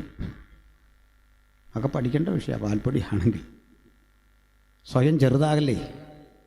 എന്നാൽ ഞാൻ അതിൻ്റെ ചില കാര്യകാരണങ്ങൾ ഒന്ന് പറഞ്ഞുകൊണ്ട് ഇതിലേക്ക് വരാം. പള്ളത്ത് ഒരു മിഷണറി പ്രവർത്തിക്കാൻ വന്നു വർഷങ്ങൾക്ക് പുറത്ത്. അദ്ദേഹത്തിൻ്റെ പേര് ഹെൻറി ബേക്കർ ജൂനിയർ എന്നായിരുന്നു. മേലികാവിൽ അതിശക്തമായൊരു പ്രവർത്തനത്തിന് അടിത്തറയിട്ട് അവിടെ സ്കൂളും കലാലയങ്ങളും അനുബന്ധ സൗകര്യങ്ങളും ചിട്ടപ്പെടുത്തി പള്ളത്ത് ഒരു ഓഫീസെടുത്ത് പ്രവർത്തിക്കാൻ വന്ന ഈ ഹൈറേഞ്ചിൻ്റെ അടിവാരത്തു നിന്ന് ഒരു പറ്റ ആളുകൾ ഒരു പ്രഭാതത്തിൽ ആ മിഷനറിയെ തേടിച്ചെല്ലുക. അവർ അദ്ദേഹത്തെ കണ്ടു. നിങ്ങൾ എന്തിനു വന്ന? അവിടുന്ന് ഞങ്ങളുടെ നാട്ടിലൊന്ന് വരണം, ഞങ്ങളുടെ നാട്ടിൽ കുഞ്ഞുങ്ങൾക്ക് പഠിക്കണം, ഞങ്ങൾക്ക് അക്ഷരം പഠിക്കണം, അങ്ങൊരു സ്കൂൾ തുടങ്ങണം. അദ്ദേഹം പോയി നടക്കില്ല. എനിക്ക് ചെയ്യാവുന്നതല്ല ഞാൻ ചെയ്തു കഴിഞ്ഞു. മാത്രമല്ല അവിടേക്ക് വിടാൻ അധ്യാപകരില്ല, അതാ വലിയ വിഷയം. വാദ്യന്മാരില്ല, പഠിപ്പുള്ള മനുഷ്യർ കുറവാണ്. അത് സർവീസ് മൈൻഡോടെ പ്രവർത്തിക്കണം. ആര് പറഞ്ഞില്ല, അങ്ങ് വരണം, ഞങ്ങൾ ഒന്നുകൂടെ വരും. ഒന്നല്ല, പല ഘട്ടങ്ങളായി 6 സംഘങ്ങൾ അവിടെ വന്നു. ഒരു ദിവസം അദ്ദേഹം വചനം ധ്യാനിച്ചുകൊണ്ടിരിക്കുകയാണ്. ഞാൻ ഇനിയും ആ വിധവയുടെ പ്രതിക്രിയ നടത്തി കൊടുക്കുന്നില്ലെങ്കിൽ അവൾ എൻ്റെ മുഖത്തടിക്കുമെന്ന് പറയുന്ന ന്യായാധിപൻ മൊഴിഞ്ഞ യേശുവിൻ്റെ ഉപമ വായിച്ചുകൊണ്ടിരിക്കുക. ഇതാണ്ട് ഇവർ വീണ്ടും വന്നു. അപ്പം അദ്ദേഹത്തിന് കുറ്റബോധം തോന്നിയിട്ട് പറഞ്ഞു, പോകാം, ഞാനൊരു ദിവസം വരാം. അന്നേരം പറഞ്ഞു, അങ്ങനെ അല്ല, ഇപ്പോൾ തന്നെ വരണം. അദ്ദേഹം അവർക്കൊപ്പം യാത്ര തിരിച്ചു. 2 മുളന്തടി വെട്ടിക്കീറി, അത് പല്ലക്ക് പോലെ ഏണി പോലെ ഉണ്ടാക്കി, അതിൽ കസേര വെച്ച് കെട്ടി. ഹെൻറി ബെക്കർ ജൂനിയറെ അതിൽ ഇരുത്തി. അദ്ദേഹം പറഞ്ഞു, നടന്നോളാം. ഈ വന്ന കക്ഷികൾ പറഞ്ഞു, അങ്ങനെ നടപ്പെളുപ്പമല്ല, പാമ്പും മുള്ളും അട്ടയും അങ്ങനെയൊക്കെയുള്ള ജീവികളുള്ള സ്ഥലത്തോട് പോകണം. അദ്ദേഹം നടന്നും ഈ കൃത്രിമ പല്ലക്കിലിരുന്നും 2 ദിവസം കൊണ്ട് ഇവർക്കൊപ്പം യാത്ര ചെയ്ത് പോകും വഴിക്ക് ഭക്ഷണമൊക്കെ വഴിയരികിൽ ഉണ്ടാക്കി കഴിച്ചും കിഴങ്ങ് ചുട്ടു ഭക്ഷിച്ചും ആറ്റിലെ വെള്ളം കുടിച്ചും പ്രഭാതത്തിൽ ഈ ഹൈറേഞ്ചിൻ്റെ അടിവാരത്തിലെത്തി. അന്ന് കേണൽ മൺറോ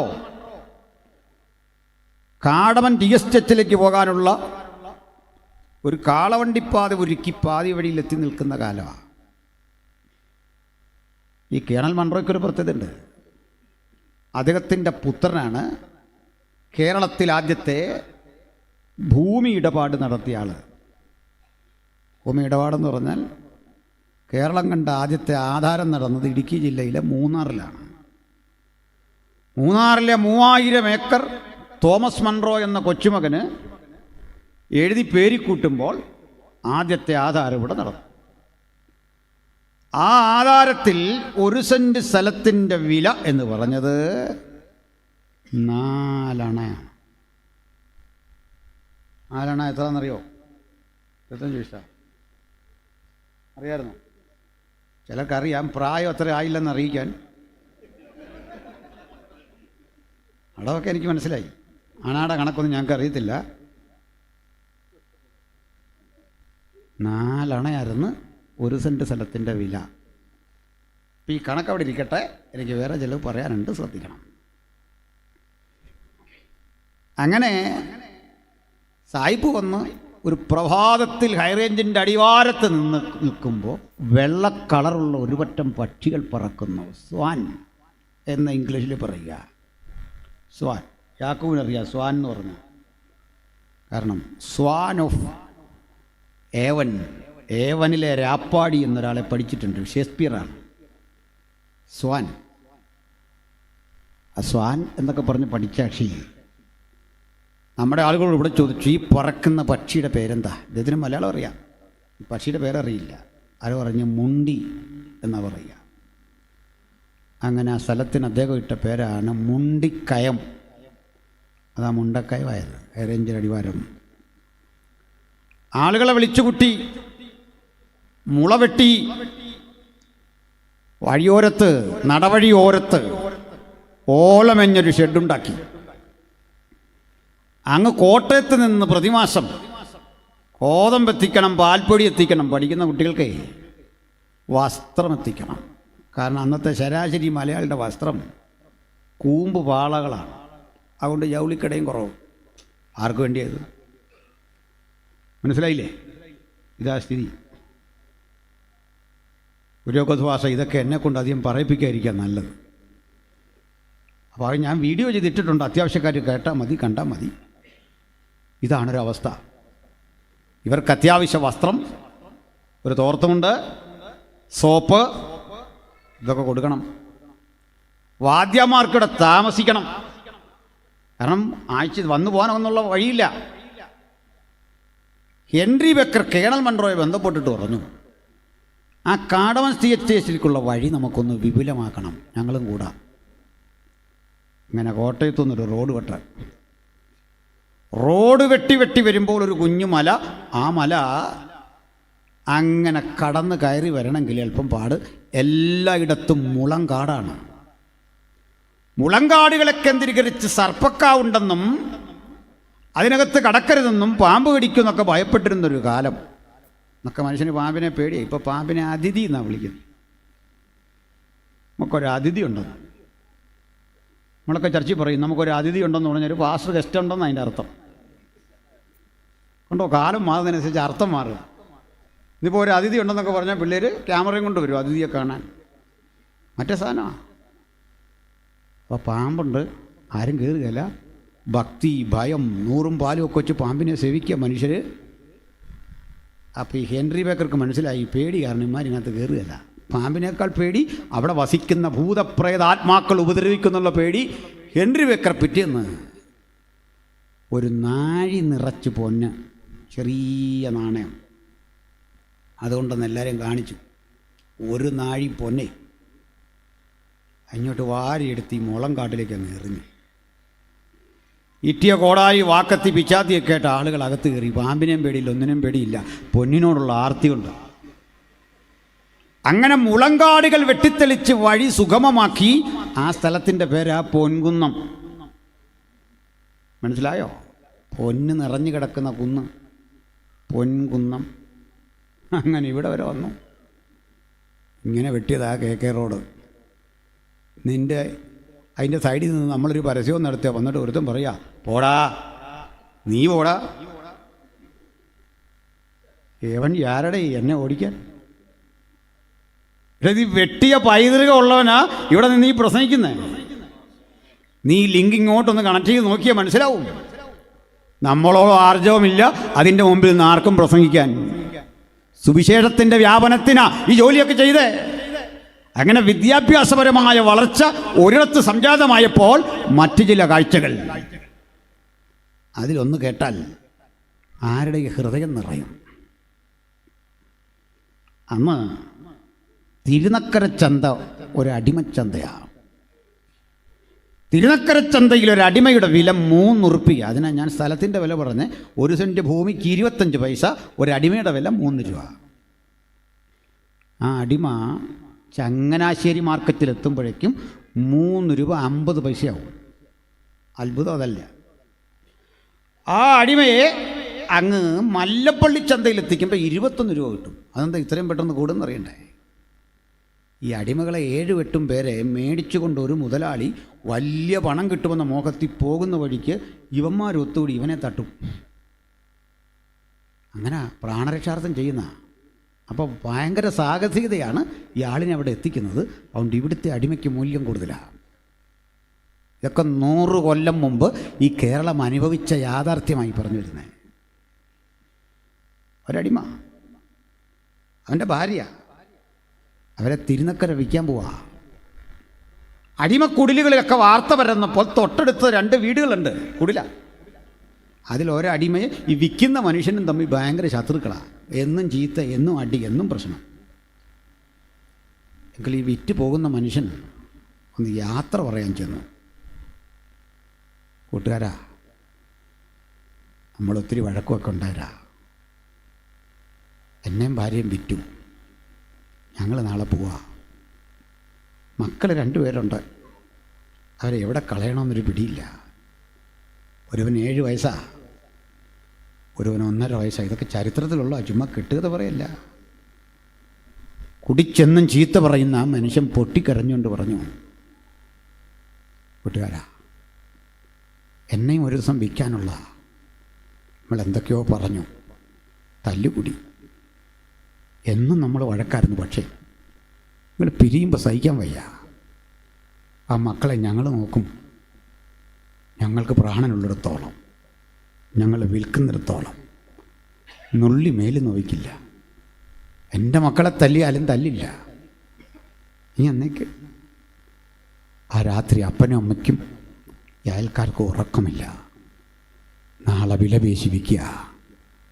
കുഞ്ഞുങ്ങളെ വേണ്ട, അവരെയും കൂടെ വിലക്കെടുത്താൽ ഇവരെ സംരക്ഷിച്ച് അമ്മ വീട്ടിൽ ഇരിക്കുന്നത് പ്രശ്ന, പണിയുഴപ്പും ഒടുക്കം. ഈ 7 വയസ്സുകാരന് ചിലതൊക്കെ അറിയാൻ പോവാന്നൊക്കെ. പ്രഭാതത്തിൽ 1.5 വയസ്സുള്ള കുഞ്ഞിനെയും 7 വയസ്സുകാരനെയും തട്ടി ഉണർത്തി അമ്മ കുളിപ്പിച്ചു. 1.5 വയസ്സുകാരി ഉറക്കോ, അതിന് കുളിക്കണമെന്നൊന്നുമില്ല, കുഞ്ഞല്ലേ. അമ്മ നിർബന്ധിച്ച് കുളിപ്പിച്ചപ്പോൾ കരഞ്ഞു. അമ്മ ഇന്ന് കുളിപ്പിക്കും, കാരണം ഇനി ഒരിക്കലും അമ്മയ്ക്ക് കുളിപ്പിക്കാൻ അവസരമില്ല. ഒടുവിലത്തെ കുളിപ്പീര. പ്രിയരേ, കുഞ്ഞുറങ്ങി. ഉറങ്ങിയ കുഞ്ഞിനെ തട്ടി ഉണർത്തി. അതിന് പാലൂട്ടിക്കൊണ്ടിരിക്കുക. അതിന് പാല് വേണ്ട. പക്ഷെ അമ്മയ്ക്കറിയാം ഇനി ഒരിക്കലും ഇതിനെ പാലൂട്ടേണ്ടി വരില്ല, വിട്ടുപോവുക. ഇതിവിടെ നടന്ന യാഥാർത്ഥ്യ. കേരള സാഹിത്യ അക്കാദമിയുടെ അവാർഡ് വാങ്ങിയ 2023 പുസ്തകം ഡോക്ടർ വിനിൽ പോളിൻ്റെ കൃതി നിങ്ങൾ വാങ്ങി വായിക്കണം. ഇത്തരം 100 അനുഭവങ്ങൾ കാണാം. എന്താണ് ഞങ്ങൾ ഈ രാജ്യത്ത് പ്രവർത്തിച്ചത് എന്ന് കൃത്യം ഇതിനകത്ത് വെളിപ്പെടുത്തി എഴുതി വെച്ചിട്ടുണ്ട്. എന്തുകൊണ്ടും അറിയാം, ഇരുട്ടുള്ളപ്പോൾ ഈ പ്രഭാതത്തിൽ ഇവിടെ വന്നെന്നറിയണ്ടേ, അത് കഴിച്ച പാൽപ്പൊടിയുടെ രുചിയല്ല, അനുഭവിച്ച ക്രിസ്തുസ്നേഹത്തിന്റെ ആഴമേറിയ മൂല്യമാണ്. മരണം വന്നാലും പിന്തിരിയാത്ത ഇത്തരം നിശ്ചയദാർഢ്യങ്ങളുള്ളവരെ കൊണ്ട് കർത്താവ് അവന്റെ പ്രവൃത്തി ചെയ്യിക്കുന്നത്. ആ കാര്യം മറക്കണ്ട പ്രിയപ്പെട്ടവരെ. നേരം വെളുത്തും ഒരു പോവുക. മൂത്ത കുഞ്ഞിനോട് പറഞ്ഞു, കുഞ്ഞാവെ തല്ലല്ലേ, കരയിപ്പിക്കല്ലേ. പോയി ചെന്ന ഈ അടുത്ത വീട്ടിലെ മനുഷ്യരും പിന്നാലെ പോയി എന്താ സംഭവിക്കുന്നത് കാണാൻ. തിരുനക്കര ചെന്നു. ഒരു തമ്പ്രാൻ വിലപേശി 2 പേരെ വാങ്ങി. അമ്മയ്ക്കൊറ്റ പ്രാർത്ഥന, ഈ പിഞ്ചോപന കണ്ണ് തുറക്കല്ലേ, അത് ഉറങ്ങണം. പക്ഷെ സംഭവിച്ചത് വിപരീതമാണ്. കുഞ്ഞുണർന്നു, അത് കരയാൻ തുടങ്ങി. 7 വയസ്സുകാരൻ ഒന്നും മനസ്സിലാകാതെ പോലെ നിൽക്കുമ്പോൾ പുതിയ യജമാനൻ്റെ അരികിൽ ചെന്ന് ഈ സ്ത്രീ പറഞ്ഞു, യജമാനനെ, അടിയനൊരവസരം. കരയുന്ന കുഞ്ഞിന് ഒരു നേരം കൂടെ പാലൂട്ടി. ഒരവസരം. അതൊന്നും പറ്റില്ല. നേരം പോയി, വള്ളം ഇപ്പോൾ പോകും, അത് കയറ്, അങ്ങ് പോകണം, കുട്ടനാട് കിടക്കണം, പിന്നെ എവിടേക്കാണ് കൊണ്ടുപോകുന്ന സമയമില്ല. ഇത് കണ്ട് അതുവരെ പിടിച്ചു നിന്ന പുരുഷനും പൊട്ടിക്കരഞ്ഞു. ദാ നമ്മുടെ ഹെൻറി ബേക്കർ ജൂനിയർ അവിടെ എത്തിയ വിചാരിതായി. ചോദിച്ചറിഞ്ഞു, എന്താ പ്രശ്നം, ഇവരെന്തിനാ കരയുന്നത്? സാറേ, അതൊക്കെ നാട്ടു നടപ്പാ, ഇപ്പോൾ ഒത്തിരി പേര് കരയും, ഇതൊക്കെ ഇങ്ങനെയൊക്കെ ഉള്ളതാ, ഞങ്ങളതൊന്നും അങ്ങനെ ഗവനിക്കില്ല. അല്ല, കാര്യം പറ. ഒടുവിൽ ബേക്കർ കാര്യം പറഞ്ഞിട്ട് ചോദിച്ചു, ഇവരെന്ത് വിലയ്ക്കാണ് നിങ്ങൾ വാങ്ങി? വില പറഞ്ഞു. ഞാനത് കൂട്ടിത്തരഞ്ഞതാ. ഇരട്ടി വില കൊടുത്ത് ഈ 2 ആളുകളെ വാങ്ങി. മക്കളെ ഒപ്പം നിർത്തി പള്ളത്തെ മിഷൻ സ്റ്റേഷനിൽ കൊണ്ടുവന്നു, പാർപ്പിച്ചു, പഠിപ്പിച്ചു, കലാലയത്തിൽ വിട്ടു. അവരുടെ അന്തസ്സിനും ആഭിജാത്യത്തിനും ഇണങ്ങുന്ന വിധത്തിൽ അവരെ പരിപാലിച്ചു. ശരിയാണ്, പാൽപ്പൊടി കൊടുത്തിട്ടുണ്ടാകാം, വസ്ത്രം കൊടുത്തിട്ടുണ്ടാകാം, അവരെ അന്തസ്സിന് ഇണങ്ങുന്ന വിധത്തിൽ പരിപാലിച്ചിട്ടുണ്ടാകാം. അത് ഈ ബൈബിൾ അവർക്ക് കൊടുത്ത മാന്യതയാ, ഇതിൽ വിരാജിക്കുന്ന ക്രിസ്തു കൊടുത്ത സ്വീകാര്യതയാ. ആയിരക്കണക്കിന് ആളുകൾക്ക് ഈ അവസ്ഥാവിശേഷം ഉണ്ടാകുമ്പോൾ എന്തായിരുന്നു ഒരു കാലഘട്ടം ഈ കേരളം കണ്ടുകൊണ്ടിരുന്നത്? വലിയ വയലുകൾ, ഈ വയലുകളിൽ വെള്ളം നിറഞ്ഞിട്ട് അശാസ്ത്രീയമായ പണി കൊണ്ട് ചെളിവാരി നിറച്ചുണ്ടാക്കുന്ന അതിൻ്റെ ആ പാടവരമ്പുകൾ പൊട്ടിയൊലിച്ച വെള്ളം അടുത്തടുത്ത പാടത്തിൽ കടന്നിട്ട് വൻ കൃഷിനാശം സംഭവിച്ച് വല്ലാത്ത വിധത്തിൽ സാമ്പത്തികമായി തകർന്ന ജന്മി ശംഖ് കറക്കുന്ന മാന്ത്രികനെ അടുത്ത് വിളിച്ച് കാരണം അന്വേഷിക്കും. ഈ മാന്ത്രികൻ വന്നിട്ട് കോഴിത്തല കറുത്തും പലതരം കർമ്മങ്ങൾക്കൊടുവിൽ പ്രശ്നം കണ്ടുപിടിക്കും. ഈ ബണ്ടുറക്കണമെങ്കിൽ ഇവിടെ ഒരു മനുഷ്യൻ്റെ രക്തം വീഴണം, ഒരു പ്രാണൻ ബലിയർപ്പിക്കണം, നരബലി. ഈ ബണ്ടിൻ്റെ തീരത്ത് കുഴികൾ ഉണ്ടാക്കാൻ ഒരടിമയെ പറഞ്ഞുവിടും. കുഴിയെല്ലാം ഉണ്ടാക്കിക്കഴിഞ്ഞ് കരയ്ക്ക് കയറി കുഴി തീർന്നു. അത് കാണാൻ വരുന്ന ജന്മി ഇതിനകത്തേക്ക് എന്തെങ്കിലും ഒരു തൂമ്പയോ ഒരു ഗ്ലാസോ പാത്രമോ ഒക്കെ ഇട്ടിട്ട് പറയും, നീ ഇറങ്ങി അതിങ്ങെടുക്ക്. അതെടുക്കാൻ വേണ്ടി ഇറങ്ങുന്നവൻ്റെ തലയിലേക്ക് കല്ലുരുട്ടിയിട്ടും മണ്ണെടുത്തിട്ടും ബണ്ടുറയ്ക്കാൻ ചോര കുരുതി കൊടുത്ത ഒരു ചരിത്രമുണ്ട് ഈ നാടിന്.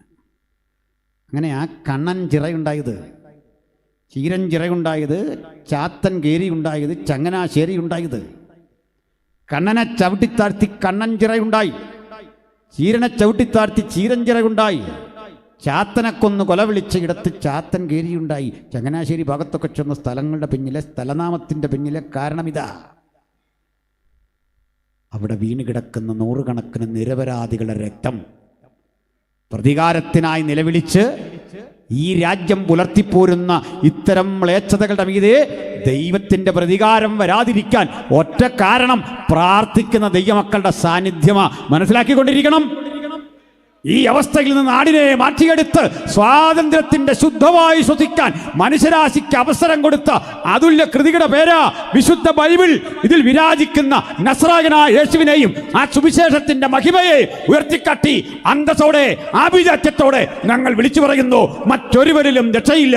നാം രക്ഷിക്കപ്പെടുവാൻ ആകാശത്തിന് കീഴിൽ മനുഷ്യർ ഇടയിൽ നൽകപ്പെട്ട അതുല്യ നാമം നസ്രായനായ യേശുക്രിസ്തുവിന്റെ നാമമാണ്.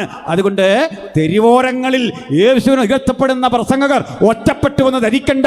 നിങ്ങൾക്ക് ഐക്യദാർഢ്യം, ഒറ്റപ്പെട്ടു നിന്ന് സുവിശേഷം അറിയിക്കുന്ന, ലഘുലേഖ കൊടുക്കുന്ന, പ്രാർത്ഥിക്കുന്ന ഒരാൾ പോലും നിങ്ങളെ കണ്ട് അഭിവാദനം ചെയ്തില്ലെങ്കിലും കല്ലെറിഞ്ഞോടിച്ചാലും ചെളിവാരി എറിഞ്ഞാലും ഓർക്കണം, മഹത്തായ ഈ യുദ്ധക്കളത്തിൽ ഞങ്ങൾ നസ്രായന് വേണ്ടി ഭോഷന്മാരായി തീരുന്നു. ആരുടെയും പ്രശംസയോ ആരുടെയും പണമോ ഒരു പിടി ആഹാരമോ പ്രതീക്ഷിച്ചല്ല, മറിച്ച് ദൈവശില്പിയായി നിർമ്മിച്ചതും അടിസ്ഥാനമുള്ളതുമായ ഒരു നഗരത്തെ ലക്ഷ്യമിട്ടുള്ള ഈ വിശ്വസ്തതയാർന്ന പ്രയാണത്തിൽ ഞങ്ങൾ ഇറങ്ങി പുറപ്പെടുക. ഇരുട്ടിന്റെ ആത്മാക്കളോട് യുദ്ധം പ്രഖ്യാപിച്ചിട്ട് സന്ധിയില്ലാത്ത സമരത്തിന്റെ മധ്യത്തിൽ അവിടെ വീണ് മരിക്കേണ്ടി വന്നാലും ക്രിസ്തുവിന് നിൽക്കാൻ നെഞ്ചുറപ്പുള്ള, സമർപ്പണമുള്ള, വിശ്വാസധീരന്മാരായ ഒരു സമൂഹം വീണ്ടും ഇവിടെ എഴുന്നേൽക്കട്ടെ. ഒരു പ്രസംഗവും വ്യർത്ഥമല്ല, ഒരു പ്രവൃത്തിയും വ്യർത്ഥമല്ല, കൊടുത്ത ലഘുലേഖ അത് വ്യർത്ഥമല്ല, പ്രാർത്ഥിച്ചൊരുമ്പെട്ടിറങ്ങിയ ഒരൊരുക്കവും വ്യർത്ഥമല്ല. അതിന് ഞാൻ തെളിവ് പറയാം. ഇന്ന് അനിൽക്കൊടുത്തോട്ടം പ്രസംഗിക്കാൻ വരുമ്പോൾ ഇത്രയും ജനങ്ങളുണ്ട്. ഇത്രയും ജനങ്ങളില്ലേലും ഞാൻ പ്രസംഗിക്കുന്ന ആളാണ്. അതെൻ്റെ കഴിവല്ല. ഈ സ്റ്റുഡിയോയിലിരുന്ന് പ്രസംഗിച്ച് ആരും ഇല്ലേലും കുഴപ്പമില്ല. ക്യാമറാമാൻ മാത്രമേ ഫ്രണ്ടിൽ കാണും. അതിപ്പോൾ ഒരു ശീലമായി. ആരും ഇല്ലെങ്കിലും കുഴപ്പമില്ല. ചുരുക്കി പറഞ്ഞാൽ ആരെയൊക്കെയോ ദൈവം കേൾപ്പിക്കുന്നുണ്ട് നമ്മുടെ മെസ്സേജ്. ഹല്ലേലൂയ. എനിക്കൊരു കൂട്ടുകാരനൊരു ബാഹുവർഗിസച്ചാണ് റാന്നിയിൽ. അങ്ങേരും മോളും കൂടെ രാവിലെ ടെറസിൻ്റെ മീതെ കയറി നിന്നങ്ങ് പ്രസംഗിക്കും. 5 മണിക്കാന്ന് ഓർത്തണം. ഒരു ദിവസം പ്രസംഗത്തിൻ്റെ ഇടയിൽ 5:30 മണിയായപ്പോൾ ഒരു കാറ് അവിടെ കൊണ്ട് ചവിട്ടി നിർത്തി. അവരൊതുക്കിയിട്ട് ബാക്കി കേട്ടു. എല്ലാം കഴിഞ്ഞ് കൈകൊട്ടി വിളിച്ചു. ടെറസിൽ നിന്ന് ഇറങ്ങി വന്നു. എന്താണെന്നറിയണ്ടേ? ഒരു കുടുംബം മുഴുവൻ കടം കയറി ആത്മഹത്യ ചെയ്യാൻ പോവാ. ഞങ്ങൾക്ക് വേണ്ടി പ്രാർത്ഥിക്കണം. ആ കുടുംബത്തെ മരണത്തിൽ നിന്ന് രക്ഷിക്കാൻ ഈ അപ്പനും മകൾക്കും അവിടെ നിന്ന് പ്രസംഗിക്കണമെന്ന് ദൈവത്തിന് തോന്നി. ഓഡിയൻസിൻ്റെ വലിപ്പമല്ല, കേൾവിക്കാരുടെ എണ്ണമല്ല, വണ്ടിക്കൂലിയുടെ കാതലല്ല, കഴിക്കുന്ന ഭക്ഷണത്തിൻ്റെ ശക്തിയല്ല, ഉയർത്തുന്ന നസ്രായൻ്റെ ശക്തി. ആ നസ്രായന് ഉയർത്താൻ കിട്ടുന്ന ഏതൊരവസരവും ദേശത്തിന് വിടുതല, അത് ഓർത്തുള്ള ആത്മസമർപ്പണം. ഹല്ലേലൂയ. ഞാൻ അധികം ഒന്നും പരസ്യോഗ വിമർശനക്കാരെ കുറിച്ച് പറയുന്നില്ല. അതൊക്കെ വിടുന്നു. അതൊക്കെ ആവശ്യത്തിനായിട്ടുണ്ട്. അതുകൊണ്ടാണ് ഈ ചിലവരൊന്നും നന്നാവില്ല, നമ്മളതിൻ്റെ പുറകെ പോകില്ല. ചിലതൊക്കെ പാളി പോയി കഴിഞ്ഞാൽ അവിടുന്ന് പോക്കാം. വേണ്ടൊരു ചർച്ചിലെ സെക്രട്ടറി അന്നത്തെ കാലത്ത് ഈ ഓലി എന്ന് പറഞ്ഞൊരു സൗകര്യം ഉണ്ടല്ലോ, ഇവിടെയൊക്കെ ഇപ്പോഴും ഉണ്ട്. നമ്മൾ കുളിക്കാനൊക്കെ വീട്ടിൽ സൗകര്യമൊന്നുമില്ല. ഈ ഓലി കുളിക്കാൻ പോയി ഒരുങ്ങി റെഡിയായി വരണം സഭായോഗത്തിന്. ഇങ്ങോട്ട് പോയ വഴിക്ക് ഒരു പരീക്ഷണം ഉണ്ടാകാം. നല്ല വാഴക്കൊല, പാതി പഴുത്തും പഴുക്കാതെ ഏത്തക്കൊല നിൽക്കുക. ഞായറാഴ്ചയാണെന്ന് ഓർത്തോണം. പുള്ളിക്കത് വെട്ടണമെന്ന് തോന്നി. വീട്ടിൽ തിരിച്ചു ചെന്ന് വാക്കത്തി കൊണ്ടുവന്ന് വല്ലവൻ്റെയും പറമ്പിൽ നിന്ന് വെട്ടിയെടുത്ത് ആരും കാണാതെ ചപ്പിട്ട് മൂടി എന്നിട്ട് കുളിക്കാൻ പോയി. അപ്പോൾ ഇതെല്ലാം കണ്ട് വേറൊരുത്തൻ ഇങ്ങനെ നിൽക്കുക അപ്പുറത്ത്. അയാളെ ഇയാൾ കണ്ടില്ല. ഇവനിതെന്തോ പരിപാടി എന്നോർത്ത് ഇങ്ങനെ ഒന്ന് നോക്കിയപ്പോൾ ഈ കൊല കണ്ട് ഇവനിതെടുത്തുകൊണ്ട് പോയി. തിരിച്ചു വന്ന് ഈ മനുഷ്യൻ ഇവിടെ മുഴുവൻ തപ്പിയിട്ട് ഈ സാധനം ഇല്ല. ദൈവകൃപയും പോയി, സന്തോഷവും പോയി. സെക്രട്ടറി അന്നോർത്തോണം. സെക്രട്ടറി ആണല്ലോ നമ്മുടെ പ്രോട്ടോക്കോൾ അനുസരിച്ച് അവസാനം സാക്ഷി പറയുന്ന ആൾ. ഒരു കുനി ഇങ്ങനെ ഇരിക്കുക, സാക്ഷിയും പറയാൻ വയ്യ, ഒരു വിധത്തിൽ ഇങ്ങനെ ഇരിക്കുക. പാസ്റ്റർ എണ്ണീറ്റു, ഇങ്ങനെ കാണിച്ചു, മൈൻഡ് ചെയ്യുന്നില്ല. അവസാനം നിർബന്ധിച്ചാൽ പറ, വലിയ കുറ്റബോധം കൊണ്ട് എഴുന്നേറ്റുണ്ടോ ദൈവമക്കളെ? സെക്രട്ടറിക്ക് തെറ്റിയെടുത്തു എന്ന് വീണ്ടും തെറ്റിയെന്ന്. നമുക്ക് തെറ്റ് പറ്റിയെടുത്തു എന്ന് വീണ്ടും തെറ്റി. സാഹിത്യപരമായ അല്പം വാസനയുള്ളവർക്ക് ഞാൻ പറഞ്ഞതിൻ്റെ അർത്ഥം പിടികിട്ടുള്ളൂ. മനസ്സിലായില്ല എന്ന് പറഞ്ഞ പോലെ തീരെ ഈ വിഡിത്തം പറയുന്നതിൻ്റെ മറുപടി എന്നും പറഞ്ഞ് നിങ്ങൾ ആരും പോകില്ല. നമുക്ക് നേരമില്ല. വാ തുറന്ന വിഡിത്തം. മനുഷ്യൻ ഓന്തായിട്ടൊക്കെ മാറുമെന്ന് പറഞ്ഞു. അതിപ്പരം ചില സ്വഭാവം അത്രയുണ്ട്, അത് വേറെ കാര്യം. വെക്കിഹ കൊട്ടാരത്തിൻ്റെ മുമ്പിൽ കൂടി മനുഷ്യർ രാത്രി എന്തൊരു നിർബന്ധം ഓന്താവണം. എത്രയോ ജീവി കിടക്കുന്നു അല്ലേ? അതൊക്കെ വിട്ടേക്ക്. അപ്പോൾ പരസ്യവും നടത്തുന്നവർ, പ്രസംഗിക്കുന്നവർ, ശുശ്രൂഷ ചെയ്യുന്നവരൊന്നും ചെയ്യുന്നത് വ്യർത്ഥമല്ല. എൻ്റെ കാര്യം കൂടി പറയാം. ഇന്നിവിടെ ഇരിക്കുന്ന ഇത്രയും ആളുകൾ ഇവിടെ വരാൻ കാരണം എന്താ? ഇവിടെ ഞങ്ങളാരും പ്രസംഗിക്കാൻ വരുന്നത് കേട്ട് വന്നൊന്നുമല്ല. പിന്നെന്താണെന്നറിയണ്ടേ? ഞങ്ങളുമായിട്ട് ഒരു ബന്ധവുമില്ലാത്ത ഏതോ ദൈവവൃത്തന്മാർ പണ്ടേതോ കാലത്ത് ഇതുവഴി കൊടുത്ത ലേഖ ഒറ്റയ്ക്ക് എവിടെ നിന്നോ നടത്തിയ പ്രസംഗം, അത് കഴിഞ്ഞ് വണ്ടിക്കൂലി കിട്ടാതെ കഷ്ടപ്പെട്ട് നടന്ന് ചായക്കാശിന് ഗതിയില്ലാതെ അലഞ്ഞിട്ടും വീട്ടിൽ ചെല്ലുമ്പോൾ സന്തോഷം കെടാതെ മക്കളെയും ഭാര്യയൊക്കെ വിളിച്ചിരുത്തി ഒന്ന് പ്രാർത്ഥിച്ചു. അപ്പോൾ ആ പകൽ ഇവിടെ ആയിരുന്നു. ആ ജനം വിടിവിക്കപ്പെടാൻ വേണ്ടി പ്രാർത്ഥിക്കണം.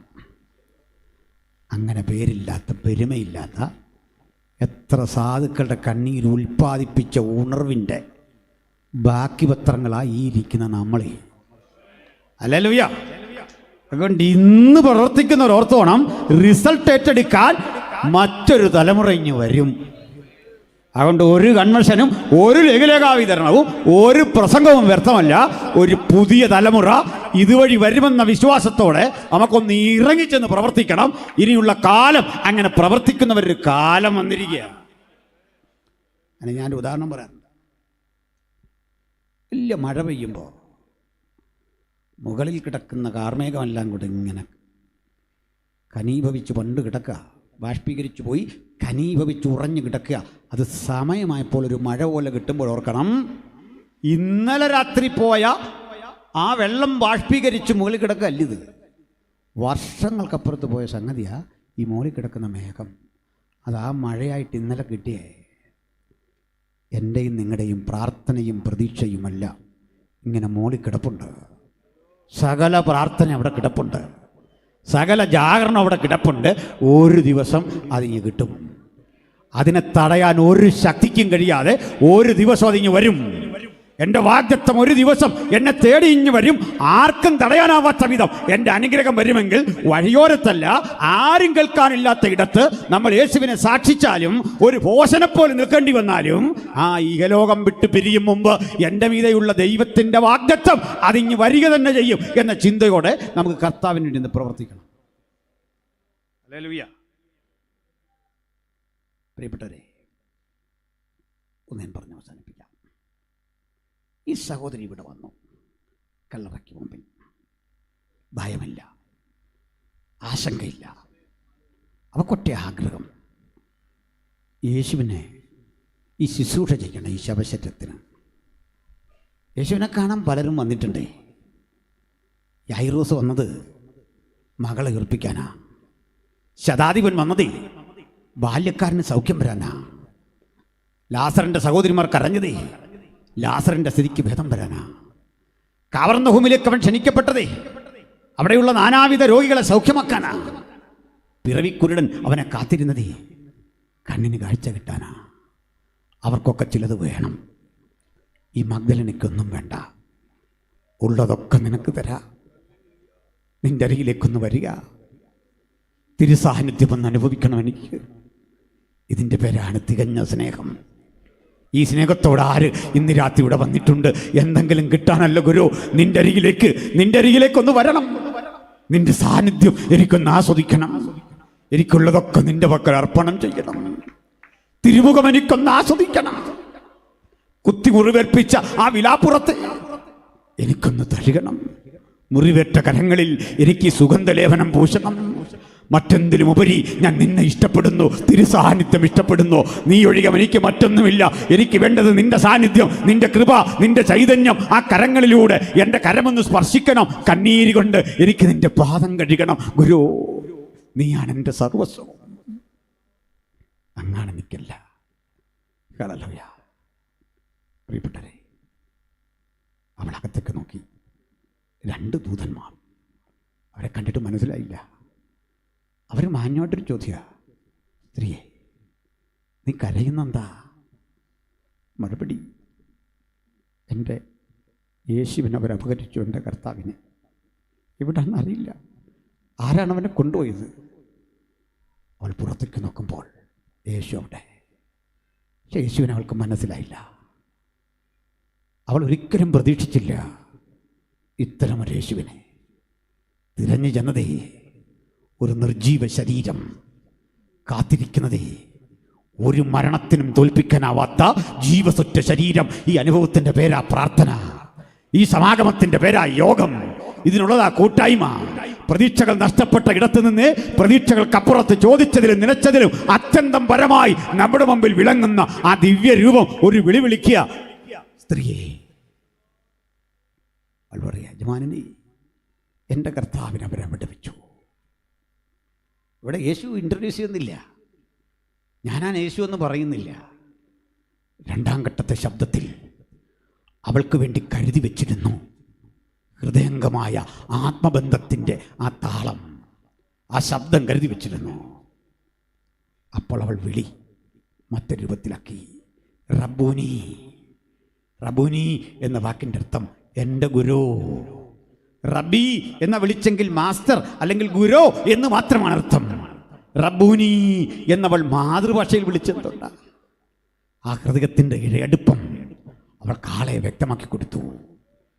ഈ ധൈര്യം കൃപാസനത്തിൽ ചെല്ലുന്ന പുരോഹിതന്റെ ധൈര്യത്തെക്കാൾ വലുതാ യേശുവിനെ അക്ഷരാർത്ഥത്തിൽ കണ്ട ഈ മറിയത്തിൻ്റെ ധൈര്യമെങ്കിൽ നമുക്കും ഈ കൃപാസനത്തെക്കാൾ വലിയവൻ്റെ അരികിൽ ചെല്ലണം. നമുക്കും എൻ്റെ മുഖം കാണണം, അവിടുത്തെ സാന്നിധ്യം ഒന്ന് ആസ്വദിക്കണം.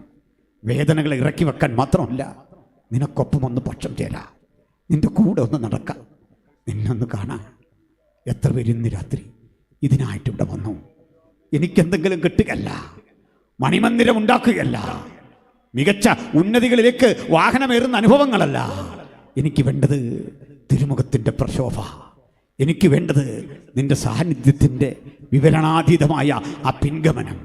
ഇത് കാത്തെത്ര വരാ വന്നത്? ഇന്ന് ആളുകൾ ഇങ്ങനെ ഇല്ലെന്നേ. സ്തോത്രം. ഇന്ന് ആളുകൾക്ക് ഇതല്ലെന്നേ താല്പര്യം. എന്തിനൊക്കെയോ വന്ന് നമ്മൾ ചിലതൊക്കെ വന്ന് പറഞ്ഞ് അതൊക്കെ മേടിച്ചെടുക്കാൻ പറ്റുന്ന ഒരിടമായി തമ്പുരാനെ ചുരുക്കി കാണുമ്പോൾ നമുക്ക് പറയാം, നീ എനിക്ക് വീട് തന്നു, നീ വാഹനം തന്നു, മക്കൾക്ക് പഠിപ്പ് തന്നു, പക്ഷെ എനിക്ക് ഇതൊന്നുമല്ല പ്രധാനം. അങ്ങാണ് പ്രധാനം, അങ്ങയുടെ സന്നിധിയാ പ്രധാനം, അങ്ങയുടെ സാന്നിധ്യമാ പ്രധാനം. ബാക്കിയൊന്നും ഞാൻ വിലമതിക്കുന്നില്ല, ബാക്കിയൊന്നിനും ഞാൻ വില കൊടുക്കുന്നില്ല. നമ്മൾ പലപ്പോഴും ഈ സഹോദരിമാരെ ഒക്കെ കുറ്റം പറയും. നമ്മളെല്ലാം അങ്ങനെയാണ്. പുരുഷാധിപത്യത്തിൻ്റെ ഒരു മനോഭാവമുള്ള ലോകം അങ്ങനല്ലേ. 12 ശിഷ്യനുമില്ലാത്ത ഒരു ധൈര്യം കിട്ടിയത് ഈ സ്ത്രീക്കല്ലേ. മറ്റൊന്നോട്ട് നിങ്ങൾ കാണാം, ഷേക്സ്പീരിയൻ കഥകളിലൊക്കെ സ്ത്രീ വഞ്ചകിയാണ്. ഒതല്ലോ എടുത്താലും മാക്ബത്ത് എടുത്താലും ഇതിലെല്ലാം വഞ്ചിക്കുന്ന ക്രൂരതയാണ് സ്ത്രീ അദ്ദേഹത്തിൻ്റെ വീക്ഷണത്തിൽ. പക്ഷേ യേശു കണ്ട സ്ത്രീകൾ, ആ മഹത് വനിതകൾ, കാലത്തിൻ്റെ ചക്രത്തെ തിരിച്ചുവിടാൻ യേശുവിൻ്റെ ഒപ്പം നിന്ന മഹത് സ്ത്രീകളാ, മഹത് രത്നങ്ങളാ. ചിലപ്പോഴൊക്കെ സഹോദരിമാർ ചോദിക്കും, ഞങ്ങൾക്ക് സുവിശേഷം പ്രസംഗിക്കാമോ? നിങ്ങളാണ് ലോകത്തിലെ ആദ്യത്തെ സുവിശേഷകർ. കാരണം ഉയർത്തെഴുന്നേറ്റവനെ കണ്ടു എന്ന പ്രഖ്യാപനത്തിൻ്റെ സാക്ഷ്യം വഹിച്ച് ഉലകത്തോടത് വിളിച്ചു പറഞ്ഞ നിങ്ങളാണെങ്കിൽ നിങ്ങൾ വിടുന്നാൽ പോരാ, ഈ പരിമിതിക്കുള്ളിൽ നിന്നാൽ പോരാ, കൂടുതൽ കരുത്ത് കട്ടേണ്ട ഒരു കാലം വന്നിരിക്കുക, യേശുവിനെ സാക്ഷിക്കേണ്ട ഒരു കാലം വന്നിരിക്കുക. അതിനുവേണ്ടി സന്നദ്ധരാകണം. നമുക്കും അത്യധികമായി ഇവിടെ ചിന്തിക്കാൻ ചിലതുണ്ട്, സമയക്കുറവുണ്ട്. ഞാൻ നിർത്താൻ ബാധ്യസ്ഥനാകുന്നു. പ്രിയരെ, ഈ സഹോദരി പറഞ്ഞൊരു വാക്ക് എന്നെ വല്ലാതെ ചിന്തിപ്പിച്ചു. ഈ പെണ്ണ് ചോദിച്ച ഈ ശരീരം ഏതാ? നിങ്ങളൊരു കാര്യം ഓർക്കണം, പലർക്കും യേശുവിൻ്റെ ശരീരവും യേശുവിൻ്റെ സാന്നിധ്യം ഇഷ്ടമാണ്. അത് 2-3 ദിവസം മുമ്പ് വരെ ആയിരുന്നു. 2-3 ദിവസം മുമ്പ് വരെ, ഈ സംഭവത്തിൻ്റെ 2-3 ദിവസം മുമ്പ് വരെ യേശു ഒരു സെലിബ്രിറ്റിയാണെന്നേ. തിക്കിലും തിരക്കിലും യേശുവിനെ ആരും കാണാൻ പാടില്ലെന്നേ. കൊച്ചു കുട്ടികൾ വന്നാൽ ശിഷ്യന്മാർ ഓടിച്ചു വിടുവന്നേ. ഈ പരിസ്ഥിതി നിലനിൽക്കവേ ഇന്നിപ്പോൾ യേശു സെലിബ്രിറ്റി അല്ല. പണ്ട് യേശുവിനെ കാണാൻ വരുന്നവർക്കൊക്കെ ഒരു അജണ്ട. പക്ഷെ ഇവൾ കാണാൻ പോകുന്ന യേശുവിൻ്റെ ഒരു പ്രത്യേകതയുണ്ട്. ആ യേശുവിന് അവൻ മൃതശരീരമാണ് കാണാൻ പോകുന്നത്. പണ്ടത്തെ സൗഖ്യത്തിൻ്റെ ശക്തി ഉണ്ടോ എന്ന് അവൾക്കറിയില്ല. പണ്ടത്തെ പോലെ കൽപ്പിക്കാൻ ആജ്ഞ ശക്തി ഉണ്ടോ എന്നറിയില്ല. ഇനി കടലും മീതെ നടക്കുമെന്നറിയില്ല.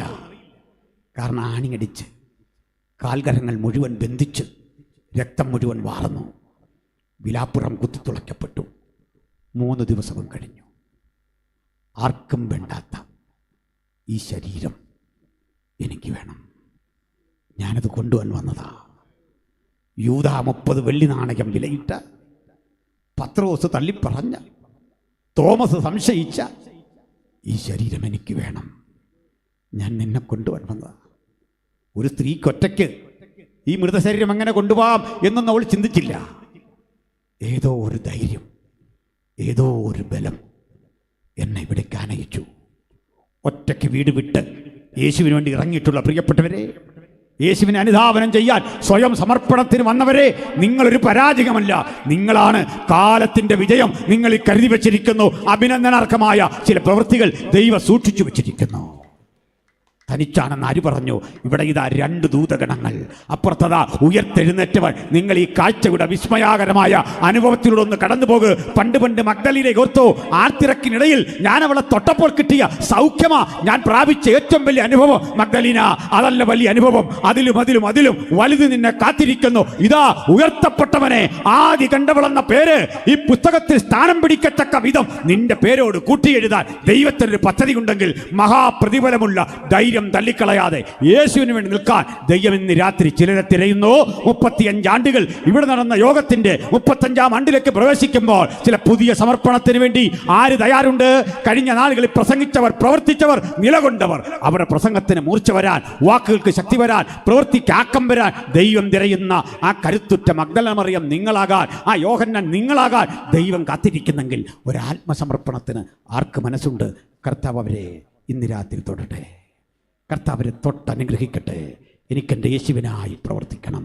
മരിച്ചു വീഴേണ്ടി വന്നാലും എൻ്റെ യേശുവിന് വേണ്ടി നിൽക്കണം. എൻ്റെ യേശുവിനെ അനുധാവനം ചെയ്യണം. അവസാന ശ്വാസത്തിലും വെള്ളം ചോദിച്ചു മരിക്കാനല്ല ഇഷ്ടം. യേശു മാത്രം രക്ഷകനെന്ന് ഉലകത്തോട് പറഞ്ഞിട്ട് ഇഹം വിട്ടു പോകാനാണ് ഇഷ്ടം. യേശു മാത്രം രക്ഷകൻ, യേശു മാത്രം രക്ഷകൻ. ഈ ശിരാനരമ്പുകളിൽ യേശുവിനെ കുറിച്ചുള്ള ചൈതന്യവത്തായ ഓർമ്മകളിൽ വിലയം പ്രാപിച്ച് എനിക്ക് യേശുവിൻ്റെ മാറോട് ചേർന്ന് കിടക്കണം. അതാകട്ടെ അന്ത്യം. ഇത് ഗ്രഹിക്കുന്ന എത്ര ആളുകൾ ഇന്ന് മരിച്ചു വീണാലും ഓൺ ബിഹാഫ് ഓഫ് ക്രോസ്, എനിക്ക് കുരിശിനായി കണ്ണുകളടച്ചട്ടെ. ഒരു വേള പ്രാർത്ഥിക്കാം. പാട്ടുപാടുന്ന സഹോദരങ്ങൾ നിമിഷം മുമ്പോട്ട് വരണം. അർപ്പണം ചെയ്യുന്ന ആത്മനിയോഗ അല്പം എനിക്കും ഉള്ളതല്ല. അറിയാമെങ്കിൽ ആ പാട്ട് പാടണം. ഇല്ലെങ്കിൽ കത്തുദാസന്മാർ ചേർന്നതിന് പാടണം. സഹോദരന്മാർക്ക് മുമ്പോട്ട് വരാം.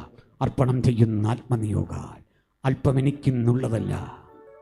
ദൈവമക്കളെ, നമുക്കൊരു വേള ദൈവസന്നിധിയിൽ പ്രാർത്ഥന പുരസ്സരം എഴുന്നേറ്റ് നിൽക്കാം. കേട്ട വചനത്തിൻ്റെ അടിസ്ഥാനത്തിൽ എനിക്ക് യേശുവിനെ സാക്ഷിക്കണം, യേശുവിനെ പ്രസംഗിക്കണം, സുവിശേഷത്തിൻ്റെ പ്രവൃത്തിക്ക് വേണ്ടി ദൈവത്തിൻ്റെ വിളിയോട് പ്രതികരിക്കണം. പല ആവർത്തി കേട്ട ആ ദൈവ വിളിക്ക് മുമ്പിൽ എന്നെ ഒന്ന് സമർപ്പിക്കണം. വചനത്തിൻ്റെ അടിസ്ഥാനത്തിൽ എന്നോടുള്ളൊരു ദൂതുണ്ടായിരുന്നു.